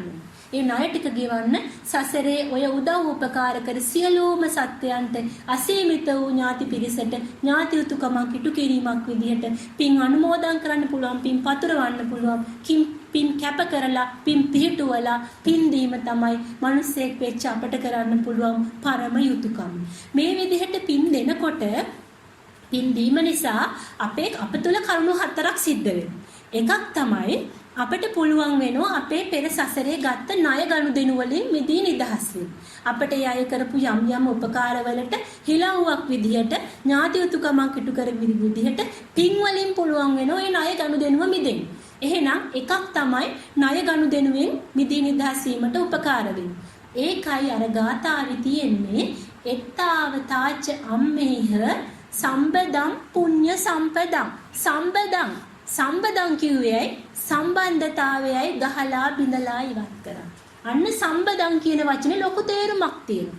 මේ පින් අනුමෝදන් කරන්නේ පෙර සසරේ ඒ ඇති කරගත්ත ණය ගනුදෙනුව සම්බන්ධතාවයෙන් මිදී නිදහස් වෙන්න. සම්බදම්. ඊළඟට දෙවෙනි කරුණ තමයි පින් පැවරෙන දෙ කෙනාටත් දැන් අපි පින් දෙන කෙනා දුගතියේ නම් එයාට සුගතියට යන්න ඒකට උපකාර වෙනවා. දැන් පින් දෙන කෙනා දිව්‍ය ලෝකේ නම් එයාට එතනින් තව මිනිස් ලෝකයකට ඉපදෙන්න හරි මේ ලෝකෝත්තර ගමනට උපකාර වෙන්න හරි ඒ පින් හේතු වෙනවා. එහෙනම් අපි පින් පැවරීම නිසා අපි ණයෙන් නිදහස් වෙනෝ, සම්බදම් වෙනෝ, සම්බන්ධතාවයෙන් මිදී නිදහස් වෙනෝ. ඒ අයට සම්පatti වෙනවා. එත්තාවතාච අම්මේහ සම්බදං පුඤ්ඤ සම්පදං සබ්බේ දේවා අනුමෝදන්තු සබ්බ සම්පatti සිද්ධිය.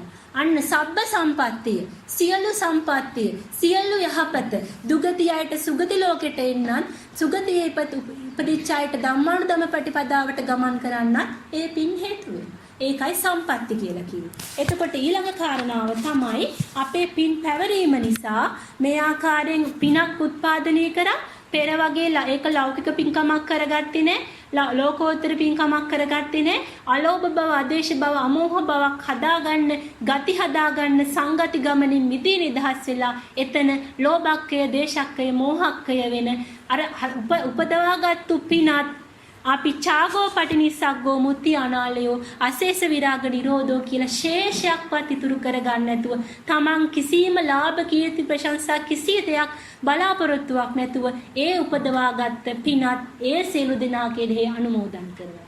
ඒ අනුමෝදන් කිරීම තුල සම්පදං වෙනවා. එත්තාවතා චම්මේහ සම්පදං පුඤ්ඤ සම්පදං. සම්පදං කිව්වේ සම්පහදායිවත් වෙන. ලෝභ අලෝභ ආදේශ අමෝහ පෑදිලා මුල් වෙලා ඒක තුලම ඒකෙම තියෙන ගති රාගක්කය, දේශක්කය, මෝහක්කය වෙන කුණු සලා හැරෙන. ඒක තමයි සම්පදං කිව්වේ. එහෙනම් මේ පින්දෙනවා කියන එක පටිච්ච සමුප්පාද ක්‍රියාවලියේ කුසල මූලයේ පටිපත්තියේම වෙන වැඩක්. නැත්තම් මේ පදපරව විදිහට දෙන පිනක් නෙමෙයි. එතනත් ආනපානයක් තුල කුණු සලා හැරීමක්, කුසල මූල පටිච්ච සමුප්පාදයක් ක්‍රියාත්මක වීමක්, ධම්මානුධම්ම පටිපදාවේම යෙදීමක්ම තමයි පින් අනුමෝදන් කිරීම කියලා කියන්නේ. එතකොට එතන සම්පදං වෙනවා. ඊළඟට හතරවෙනි කාරණාව තමයි මේ විදිහට කුණු සලසලා යෑම තුල අර කර්ම බීජ ටික හදාගන්න නිමිති වෙච්ච ණය ටිකින් ලිහිල් වෙවි යනකොට දැන් අපට ඉතුරු වෙලා තියෙන්නේ කර්ම බීජ පොදියේ තියෙන ගති ටිකයි තව දහඩිය හෙලලා කියන්නේ අපිට මහන්සි වෙලා නාවල කවල පොවලා අර භෞතිකව කරන යුතුයකම් ටිකයි විතර. අර පෙර ණය ටික ඔය ක්‍රමයට පින් අනුමෝදන් කිරීම ටික ලිහිල් වෙලා යෑම තුළ 40%ක් 50ක් වගේ කොටසක්ම මේ පෙර ගති පොදිය සකස් කරගන්න නිමිති වෙච්ච ණය බාහිර ණය ගනුදෙනු වලින් මිදී නිදහස් වෙන්න පුළුවන්. එහෙම මිදී නිදහස් වෙනකොට දැන් ඉතුරු වෙන්නේ අර ආසව පොදියේ තියෙන කර්ම බීජ අර ආසවක්ඛය කරන ගමන තමයි. ඒ ගමනේදී ඉතුරු ආසව ටික කෙලවර වෙන්නේ බුද්ධ ආනාපාන සති සමාධිය තුල පිහිටවීමෙන්. ඒ වගේම එතකොට ඒ ලෝකෝත්තර කුසලයේ පූර්ණ වෙන්න අනිවාර්යයෙන්ම පින් අනුමෝදන් කිරීම හේතු වීම තුල හතරවෙනි ප්‍රතිලාභයක් ලැබෙනවා. එතකොට පින් දීම තුල සම්බන්ධතාවයන් ඉවත් වෙනවා, පින් දෙන කෙනාට යහපතක් වෙනවා, තමන්ගේ සම්පහදා ඉවත් වෙලා තමන්ගේ ලෝකෝත්තර ගමන සාර්ථක වීම කියන කරුණු හතර සම්පූර්ණ වෙනවා පින් අනුමෝදන් කිරීම තුල. ඊළඟට දැන් ලෝකෝත්තර දැන් අපි මෙතන දැන් පින් අනුමෝදන් කිරීම සමහර වෙලාවට අපිට මෙහෙම දෙයක් තියෙනවා. දැන් පටිසංකා යෝනිසෝ මානසිකාරයෙන් කටයුතු කරන්න කියලා කිව්වහම අපිට මේ පටිච්ච සමුප්පාද කියන ධර්ම දැනුම හේතුඵල ධම කියන දැක්ම නැතිකම නිසා අපි සමහර වෙලාවට කටයුතු කරනවා කිව්වනේ මේ ධර්මදේශනාවකදී කිව්වනේ කෑම කනකොට පින් දෙන්න, බෙහෙත් බොනකොට පින් දෙන්න, බස් එක නැග්ගාම පින් දෙන්න, තමන් මේ පාවිච්චි කරන ගොඩනැගිලි ආදිය පාවිච්චි කරන අයට පින් දෙන්න, ඔහොම කියනවා. අර ධම දැකපො නැති කෙනා ඕක ගන්නව වැරදියට අරගෙන මේ මෛත්‍රී භාවනාව කරනවා වගේම සමාව ගන්නවා වගේම ඔය පින් පවරන එකත් යන් සමාදානං තං වතං කරගන්න. වතක් කරගෙන ඔය පින් අනුමෝදන් කරන එකත් අර තාලෙට කවි විදිය ලස්සනට ගය ගයා කියනවා වගේ මෛත්‍රියත් තාලෙට ලස්සනට ගය ගයා කියනවා වගේ පින් දෙන එකත් අර වතක් කරගත්තාම හැම එකටම මේ පින් දෙන්න ඕනේ කියලා එකක් හදාගන්න. එතකොට පුටුවක වාඩි වුණත් පුටුව හදපු කෙනාට පින් දෙන්න, මයික් එකෙන් කතා කරොත් මයික් එක හදපු කෙනාට පින් දෙන්න වෙනවා. ඇඳිනකොට ගොඩ නැගිලා හදපු කෙනාට පින් දෙන්න වෙනවා. වතුර බොනකොට වතුර දීපු කෙනාට පින් දෙන්න වෙනවා. කොච්චරක් කියලා පින් දෙන්නද? වෙන වැඩක් කරන්න පුළුවන්ද? වෙන වැඩක් කරන්න වෙන්නේ නැහැ. උදේ ඉඳන් හාසෙන කාම පින් දීන තමයි වෙන්නේ. ඔය වගේ වතකටත් වැටෙනවා හරියට සමාධිච්චයටපත් වෙලා නැතුව වතක් විදිහට පින් දෙන්න ගියේ. පින් අනුමෝදන් කිරීම එක වෙන්නේ මොකක්ද දැන් පින්වත් ඇත්තෝ දන්නවනේ පින කියන්නේ මොකක්ද කියලා. පින කියන්නේ හදයන් පිනාති පුණ්‍ය. හද පිනා යන මොහොතේ පින ජනිත වෙන්නේ. හැම වෙලෙම මේ හිතලා කරන එකේදී පිනක් ජනිත වෙන්නේ නැහැ. දැන් අපි ඔහොම ඉන්නකොට මට දැන් කවුරු හරි ගෙනල්ලා ආහාර වේලක් දෙන්න. ඒ ආහාර වේල ගැනීම නිසා මගේ හිතේ හරි සතුටක් ඇති වෙලා අනේ මගේ කුසගින්න නිවා ගන්න මේ අය මට ආහාර ටිකක් දුන්නානේ කියලා මගේ හද පිනා යනවා. මගේ හද පිනා ගිහිල්ලා තමයි මම පින් දෙන්නේ. දීපු කෙනා අනේ මම අරයට මේ මගේ දහඩිය මහන්සියෙන් උපයාස අපයාගත් දෙයින් මම දානයක් දුන්නානේ කියලා එයාගේ හිත පහන් වෙනවා. ඒකේ පිනයි එයා දෙන්නේ. එහෙනම් අපි උතර වැරදිට තේරුම් ගන්න අනේ පන්සලට දානි අරන් ගියා හාමුදුරු පින් ටිකක්වත් දුන්නේ නැහැ කියලා. ඉස්සර හැම කියනවා දැන් උන් කියනවා ඇති. ඒකත් වැරදිට තේරුම් ගැනීම. හාමුදුරු ළඟද පින් තියෙන්නේ. දැන් අපි දානෙ ගිහිල්ලා දීලා හාමුදුරුවන්ට කියනවා හාමුදුරුවන්ට දානෙ දීලා එනකොට කියනවා දානෙ හාමුදුරු නිකම්ම ගත්ත පින් ටිකක්වත් දුන්නේ නැහැ කියලා. පින හාමුදුරුවෝ නෙමෙයි දෙන්නේ. ඒ කෙනාගේ හද පහන් වීම තුළ ඒ කෙනායි උපදවා ගන්න ඒ කෙනායි පින හදයන් පිනාති පුණ්‍යං වෙලා තම තමනුයි පින උත්පාදනය කරගන්න තම තමනුයි පින අන් අයට දෙන්න. ස්වාමින් වහන්සේ කෙනෙක් ඒ උපදවා ගන්න පරිසරයක් ඇති කරනවා. උන්වහන්සේ ගැනීම තුළ පින් අනුමෝදන් කරන ඒ කරපු ක්‍රියාවලිය මෙනෙහි කිරීම තුළ සියලු දෙනා එකට එකතු වෙලා හැමදෙනාගේම හිත් පහන් වෙලා හැමදෙනාම චිත්ත ප්‍රසාදයකින් ඒ ජනිත වෙන සුදු කිරණ ශක්තිය පිනක් විදිහට අනුමෝදන් කරනවා. එහෙමයි පින් අනුමෝදන් කරන්නේ. හැබැයි ඕක වතක් කරගන්න ගියොත් අර වගේ වෙන්න පුළුවන්. එහෙනම් Tamanට දෙයක් ලැබිච්ච වෙලාවට ඒක දැන් ඇඳුමක් අඳිනකොට එකපාරට මතක් වුණොත් මේ මම මේ ඇඳේ අහවලා දීපු ඇඳුම. එයාමට මෙහෙම දෙයක් දුන්නෙන් තමයි ඇඳුමක් අඳින්න පුළුවන්. අන්න ඒක මතක් වුණා නම් ඒ වෙලාවේ පින් අනුමෝදන්. හැබැයි හිතලා කරන්න ගියොත් අඳිනකොට කරන්න ඕනේ බෙහෙත් ටික බොනකොට කියන්න ඕනේ අන්න වත. යන් සමාදාන තං වත. වතක් කරගත්තොත් එතන ආතතියක් ඒ කියන්නේ එතන ආතතියක් තියෙනවා. ඒ උදේ ඉඳන් කරන්න මේ වැඩක් දාගෙන තමන් ඔළුවට වැඩක් දාගෙන. ඉතින් මේක නිදහස් නිවහල් ගමනක් නම් එතන ආතතියක් තියෙන්න බෑ. ඒක ඒ කියන්නේ තියරි ආර හදයන් පිනාති පුණ්‍යං වෙන තැනදී තමයි පින අනුමෝදන් කරන්නේ. ඊළඟට දැන් පින් අනුමෝදන් කරද්දී විශේෂයෙන් කියන්න ඕනි අපි මේ අංගුලික කරලයි පින් අනුමෝදන් කරන්නේ. අංජලි කරණීය කියන එක මෙහෙම අංගුලි කියන්නේ මෙහෙම අංජලි කරණීය කරලා පින් දුන්නොත් වෙන්නේ අංජලි කරණීය කරලා පින් දුන්නොත් වෙන්නේ අපේ මේ ඇඟිලි තුඩ මනෝස්ස වෙච්ච අපි තුල ඕරයි හැම සතෙක්ගේම ඕර එකක් තියෙනවා මිනිස්සෙක්ගේ ඕර එක ඊට වඩා බලවත් අර පිනක් ඇවිල්ලා හදයන් පිනාති පුණ්‍යං වෙච්ච අවස්ථාවකදී හිත පහන් වෙච්ච වෙලාවකදී ලොකු සුදු කිරණ ශක්තියක් උත්පාදනය වෙනවා ඕරා එක දීප්තිමත් වෙනවා ඒ සුදු කිරණ ශක්තිය මේ ඇඟිලි තුඩු වලිනුත් පිට වෙනවා. එතකොට අපි අංජලි කරණීය කරලා පින් දුන්නොත් ඒ කිරණ ශක්තිය උහුලා ගන්න බැරි ඔරොත්තු නොදෙන සියුම් ශරීර තියෙන කට්ටිය ඉන්න පුළුවන් භූත ප්‍රේතවල් ආදී පරදත්තූප ජීවින් ආදී අය. ඒ අයට මේ පින එකපාරට ගන්න බෑ අපි ඒ විදිහට පින් දුන්නොත්.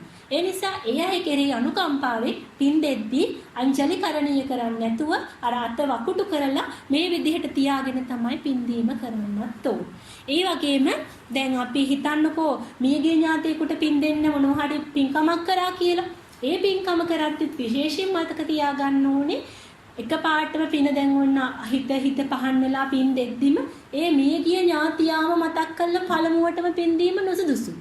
ඇයි එහෙම නුසුදුසු වෙන්නේ? මේ මොහොතේ අපි පින් දෙනකොට එයා විතරක් නෙවෙයි පින් ගන්න ඇවිල්ලා ඉන්නේ. අනවරත් සංසාරයේ අපෙන් පින් බලාපොරොත්තු වෙන ඥාති අතිශය අනන්ත ප්‍රමාණයක් ඇවිල්ලා ඉන්නෝ මන උස්ස වෙච්ච අපෙන් පින් ගන්න. මිනිස්සෙකුට පමණමයි ওই ඥාති උතුකම කරන්න පුළුවන්. ඉතින් අනිත් තලවල ඉපදිච්ච අය එතනට එනවා.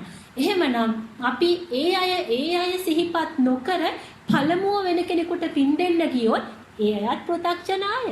ඒ අයටත් කේන්ති යනවා තරහ යනවා. එහෙනම් මට කියන්න මට මුලින් දෙන්න නැතුව මේ කෙනාට තමයි පින් දුන්නේ කියලා ඒගොල්ලෝ උරණ වෙනවා. තරහ ගන්න. ඒගොල්ලෝ තරහ ගත්තොත් අපු දෙන පින ඒගොල්ලන්ට ගන්න බැරි වෙනවා. එහෙනම් ඒ අය කෙරෙහි යහපතින් සියලු දෙනා කෙරෙහි සමසේ ඔය පින් අනුමෝදන් කිරීම සිද්ධ කරන්න ඕන. කෙනෙකුට විශේෂයක් නොකොට සියලු දෙනාගේ හැමෝටම අපි සම අනුමෝදන් කරලා අවසානයේ පුළුවන් අර මියගිය ඥාතියාගේ නම සඳහන් කරලා පින් අනුමෝදන් කිරීම සිද්ධ කරන්න. ඒ විදිහටයි නිවැරදිව පින් අනුමෝදන් කරන්නේ. ඊට පස්සේ දැන් තව එකක් තියෙනවා. දැන් අපි ඇත්තටම නිවැරදිව පින් අනුමෝදන් කරන්නේ ක්‍රමවේදය අපි තුලින් දැන දැකගෙන නැත්තම් අපි සසරේ ණය ගෙවන්න හැදුවට ඔය පොත ලක්ෂ වාරයක් මැතුරුවත් අවුරුදු 5ක් තිස්සේ කරත් හරියට පින් අනුමෝදන් වෙලා නැහැ. පින අනුමෝදන් කරන ක්‍රමය නිවැරදිවම ප්‍රායෝගිකවම එදිනෙදා ජීවිතේ මේ ලෝකෝත්තර පටිපදාවෙම පිහිටලා දැක්මක් තුලින්මම සිද්ධ කළ යුතු වැඩක්.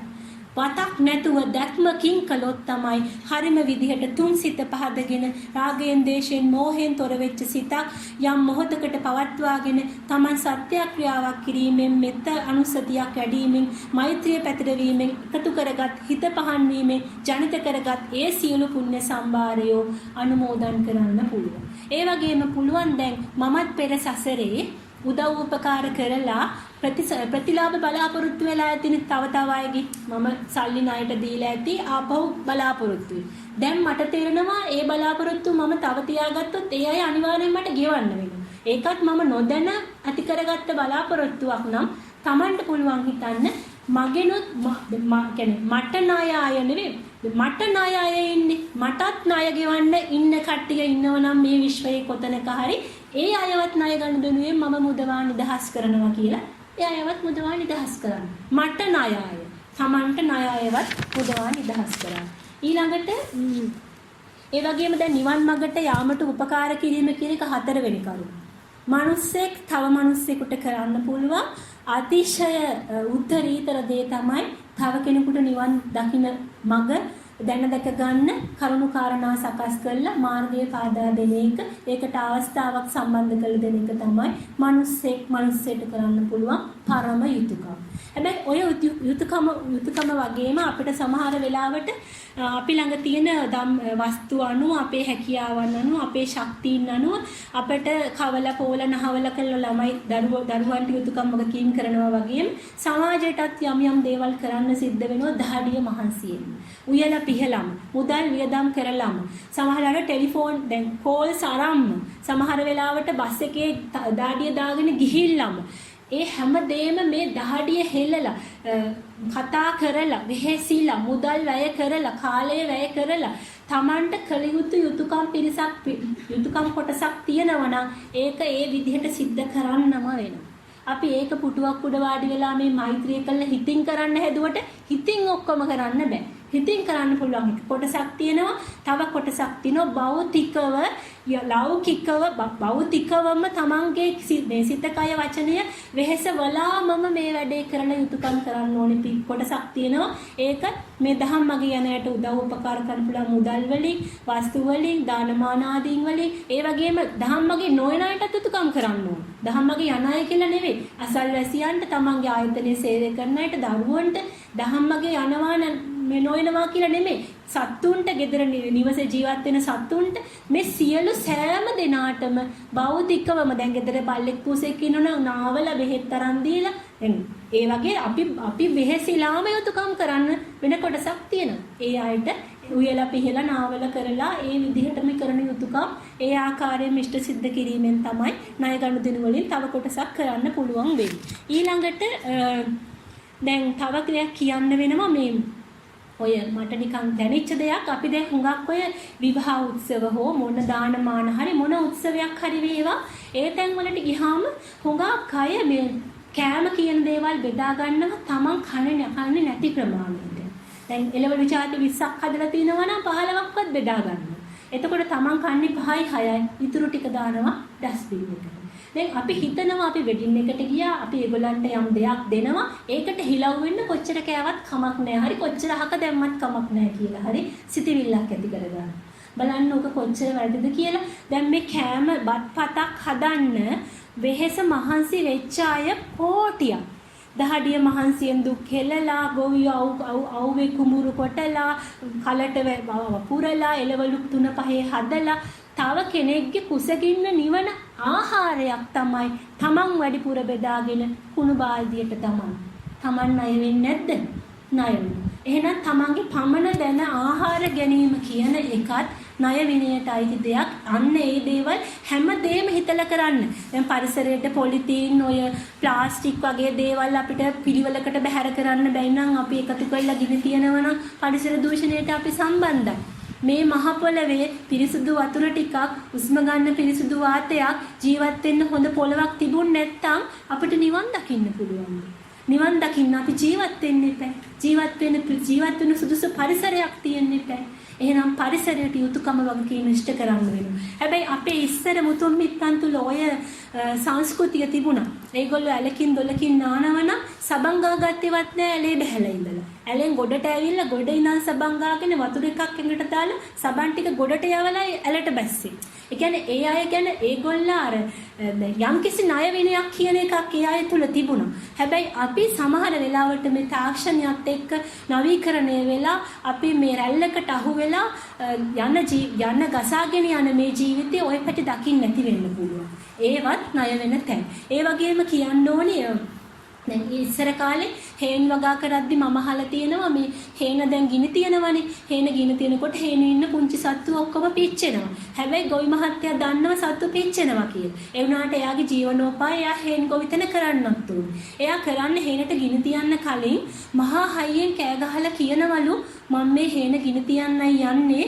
කුරා කූඹියෝ සියල්ලෝම මේක අහත්වා අහලා ඉක්මනට අයින් වෙන්න කියලා. හැබැයි ඇහෙන්නේ නැහැ. එයා එයාගේ යුතුයකම කරනවා. මේ ඔක්කොම අයින් වෙන්න කියලා තමයි ගිනි තියන්නේ. එයාගේ ළඟ පුච්චන චේතනාවක් නැහැ එතන. අන්න ඒ වගේ චේතනාවෙන් ඒ කටයුතු කරලා තියෙනවා. මම මේ අර උදාහරණ විදිහට කියන්නේ අර හතරවෙනි කරුණට අදාළව යම් කරුණු කාරණා කොටසක් අපිට මේ දකින්න තැනට වඩා ඔබට ගිහිල්ලා විනිවිද දකින්න පුළුවන් පැති ගණනාවක් තියෙනවා.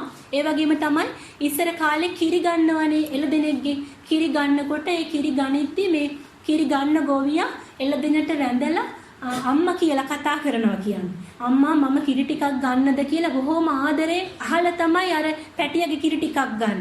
දැන් අපි කිරි ගන්න හැටිත් අපින්වත් ඇත්ත දන්නවනේ කොහොමද දැන් කිරි ගන්න කියලා. එහෙනම් බලන්න උතන අර අපේ තියෙනවා අර අපි සහසම්බන්ධතාවයක් වෙනකොට ණය නොවි කටයුතු කරන විදිහ.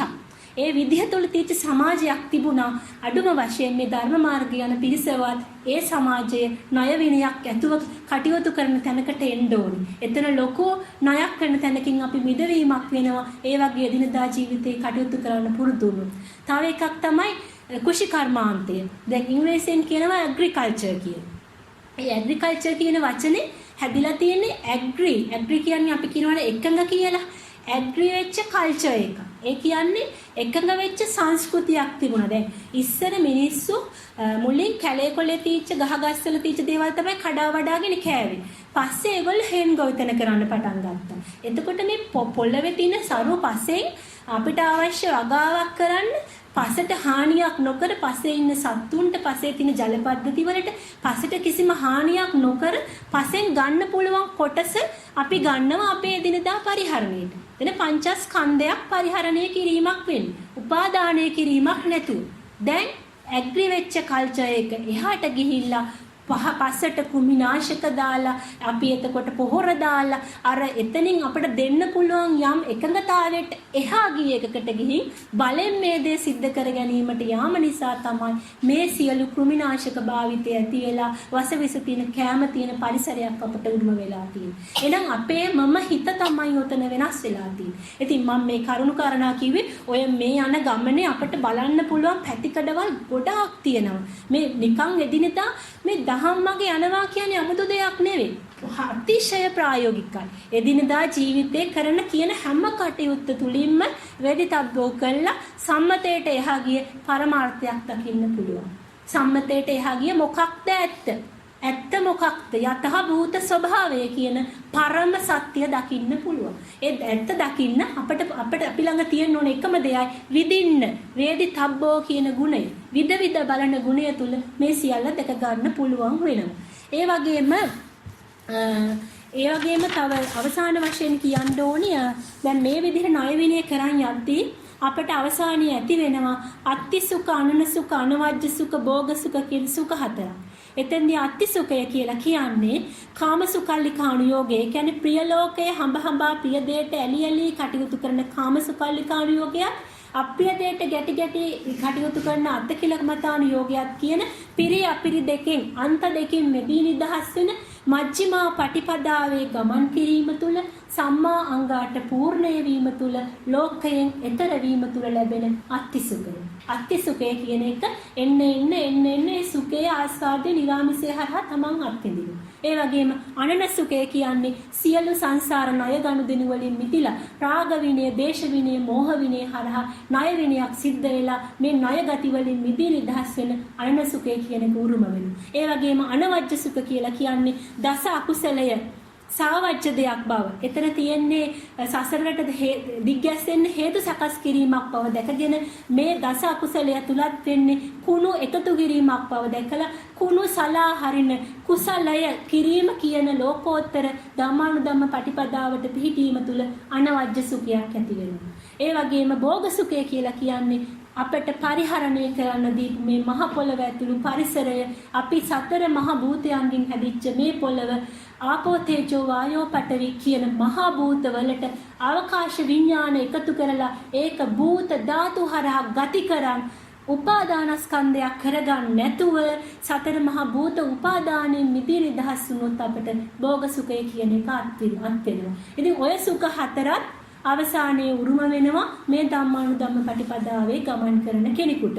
ඒ වගේම මම කලින් සඳහන් කරා ධර්මදර විනයදර කියන එකෙත් වෙනසක් තියෙනවා කියලා.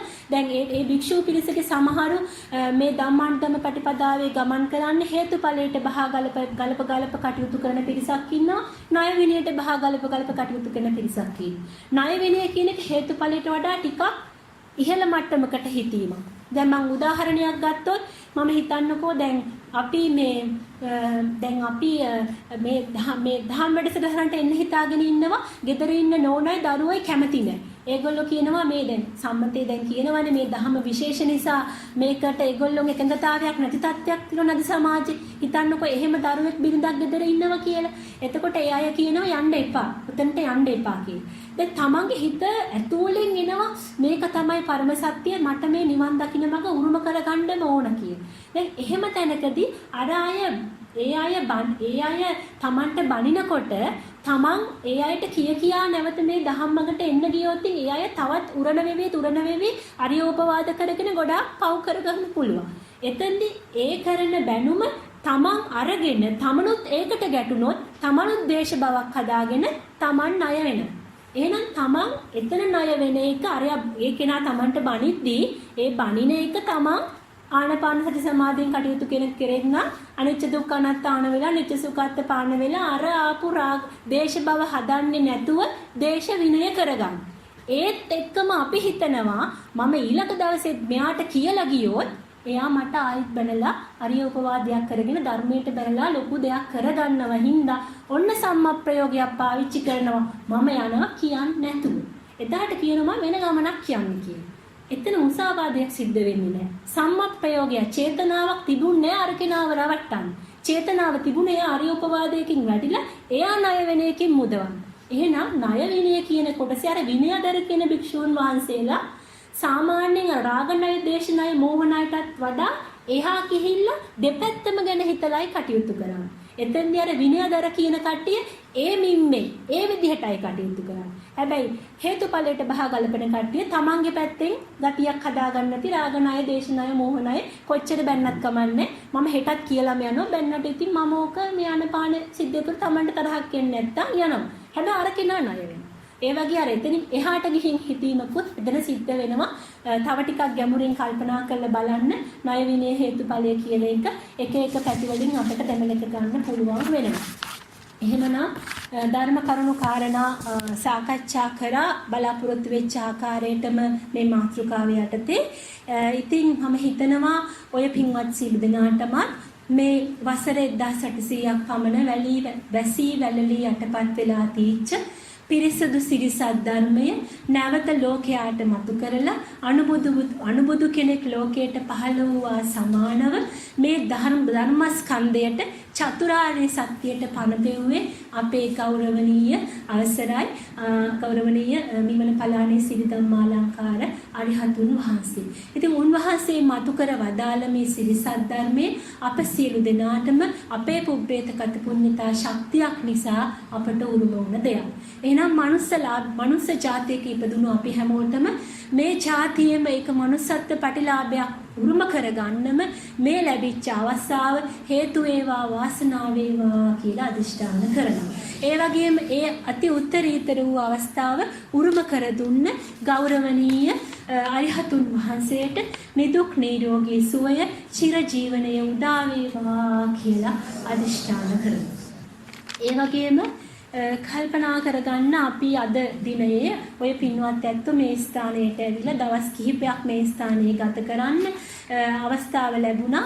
ඒ වගේම අපි පැය ගණනාවක් තිස්සේ සිරිසත් ධර්මයට අදාළව ධර්ම කරුණු කාරණා කිහිපයක් සාකච්ඡා කරලා තුන් හිත පහදගෙන සිත පහන් වෙලා ඉන්න මේ මොහොතේ අපේ හිත හදයන් පිනාති පුණ්‍යම් වෙලා මේ ජනිත වෙච්ච සියලුම පුණ්‍ය ශක්ති සම්භාරය අනවරත සංසාරයේ අපට උදව් උපකාර කළ යම් සත්වයේ පුද්ගලයෙක් වෙත්නම් මේ විශ්වයේ මේ මොහොතේ අසංගි තලයක හෝ බ්‍රහ්ම තලයක දිව්‍ය තලයක මනුස්ස තලයක සතර අපායේ උප්පත්තිය ලබා සිටින යම් සත්වයෙක් වෙත්නම් ඒ සියලුම සත්වයන්ට මේ සියලු පුණ්‍ය සම්භාරය එකසේ අනුමෝදන් කරමි අනුමෝදන් වෙත්වා අත්පත් වෙත්වා කියලා පින් අනුමෝදන් කරන්න පින් පතුරවලා පින් පිහිටුවන්න. ඒ වගේම කල්පනා කරගන්න අද දිනයේ අප සියලු දෙනාටම මේ කටයුතු සර්ව ප්‍රකාරයෙන් සාර්ථක කරගන්න මේ වගේ භාවනා මධ්‍යස්ථානයක් ඉදි කරලා ඉඩම් කඩම් පූජා කරලා පහසුකම් සලසන්න මේ පිටිපස්ස ඉන්න අති විශාල දායක පිරිසක් ඉන්නවා. බොහෝ පින්වත් පිරිසකගේ උදව් උපකාරය ඇතිවමයි මේ සියලු කටයුතු කාරණා සංවිධානය කරලා ඉෂ්ට සිද්ධ වෙන්නේ. ඉතින් මේ සංවිධාන කටයුතු කරන සියලුම පින්වත් මහත්මයාන්ට උයන පිහන ආදී කටයුතු කරනත් ඒ වගේම මේ සියලුම කටයුතු සංවිධානය කරන ඒ පින්වත් මහත්මීන්ටත් එතුමන්ලාගෙන් පින් බලාපොරොත්තු වෙන යම් පරතත්වෝපජීවීන් ආදීෙක් වෙත්නම් අනන්ත සසරේ මියගිය ඥාතීන් හෝ පින් බලාපොරොත්තු වෙන යම් සත්වයේ පුද්ගලයෙක් වෙත්නම් ඒ සියලුම අයටත් මේ සියලු පුණ්‍ය සම්භාසරියෝ එකසේ අනුමෝදන් කරමි අනුමෝදන් වෙත්වා අත්පත් වෙත්වා කියලා පින් අනුමෝදන් කරන්න. ඒ වගේම අද දිනයේ මේ ඔබ පින්වත් සියලු දෙනාට තේපැන් ගිලම්පස දානයක් ලබා දීලා තියෙනවා. බංගදෙනියේ සිට පැමිණි අනුරාධ බමුණුකුල මහතා පිලූප රුක්ෂාන් මහතා ඇතුළු පවුලේ සියලු ඥාතීන් විසින් අනන්ත සසරේ මියගිය සියලුම ඥාතීන්ට පින් අනුමෝදන් කිරීම උදෙසා. ඉතින් බංගදෙනියේ සිට පැමිණි අනුරාධ බමුණුකුල මහතාටත් පිලූප රුක්ෂාන් මහතාගෙනුත් පින් බලාපොරොත්තු වන අනන්ත සංසාරගත ඥාති මිත්‍ර ආදීෙක් වෙත්නම් යම් සත්වයේ පුද්ගලයෙක් වෙත්නම් මේ සියලුම අයටත් මේ සියලු පුණ්‍ය සම්භාරය එකසේ අනුමෝදන් කරමි අනුමෝදන් වෙත්වා අත්පත් වෙත්වා කියලා සාදු කියලා පින් අනුමෝදන් කරන්න. ඒ වගේම එතුමන්ලාටත් මේ සිරිසත් ධර්මයේ හරහා ධම්මානුධම්ම පටිපදාව ගමන් කර සසර දුකින් අත්විදී නිදහස් වෙන්න මේ ඡාතියම නිබ්බානගාමී මාර්ගයේ පූර්ණේ කරගන්න වාසනාව උදා වේවා කියලා අදිෂ්ඨාන කරා. ඒ වගේම මේ පින්වත් සිළු දෙනාටමත් මේ මොහොතේ මේ වගේ කටයුත්තක් ඉෂ්ට සිද්ධ කරගන්න පුළුවන් වුණේ ගෙදර ඉන්න අය ඒ සඳහා පහසුකම් සැලසපු නිසා.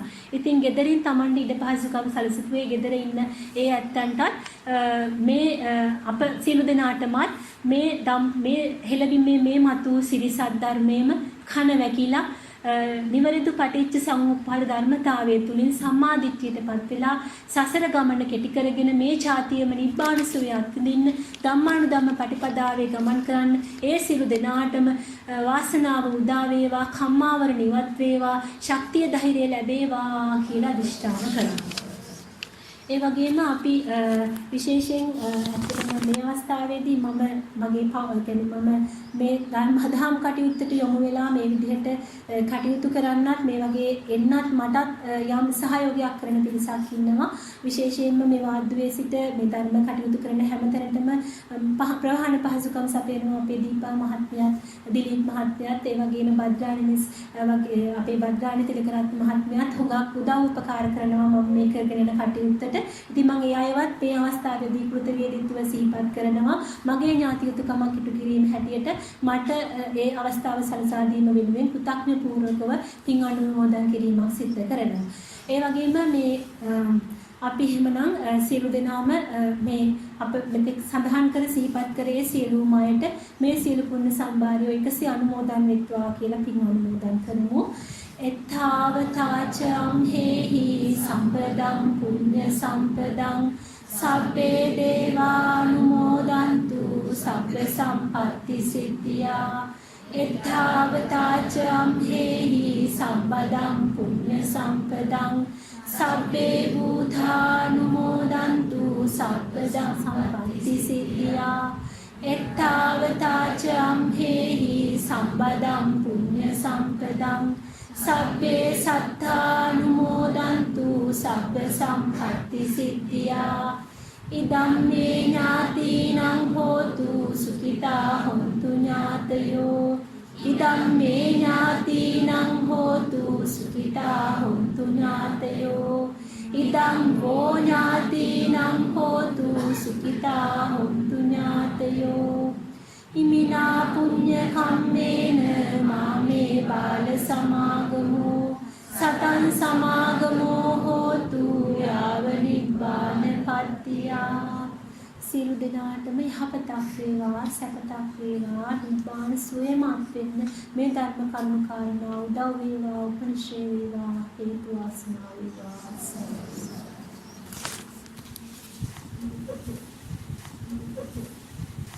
Thank you.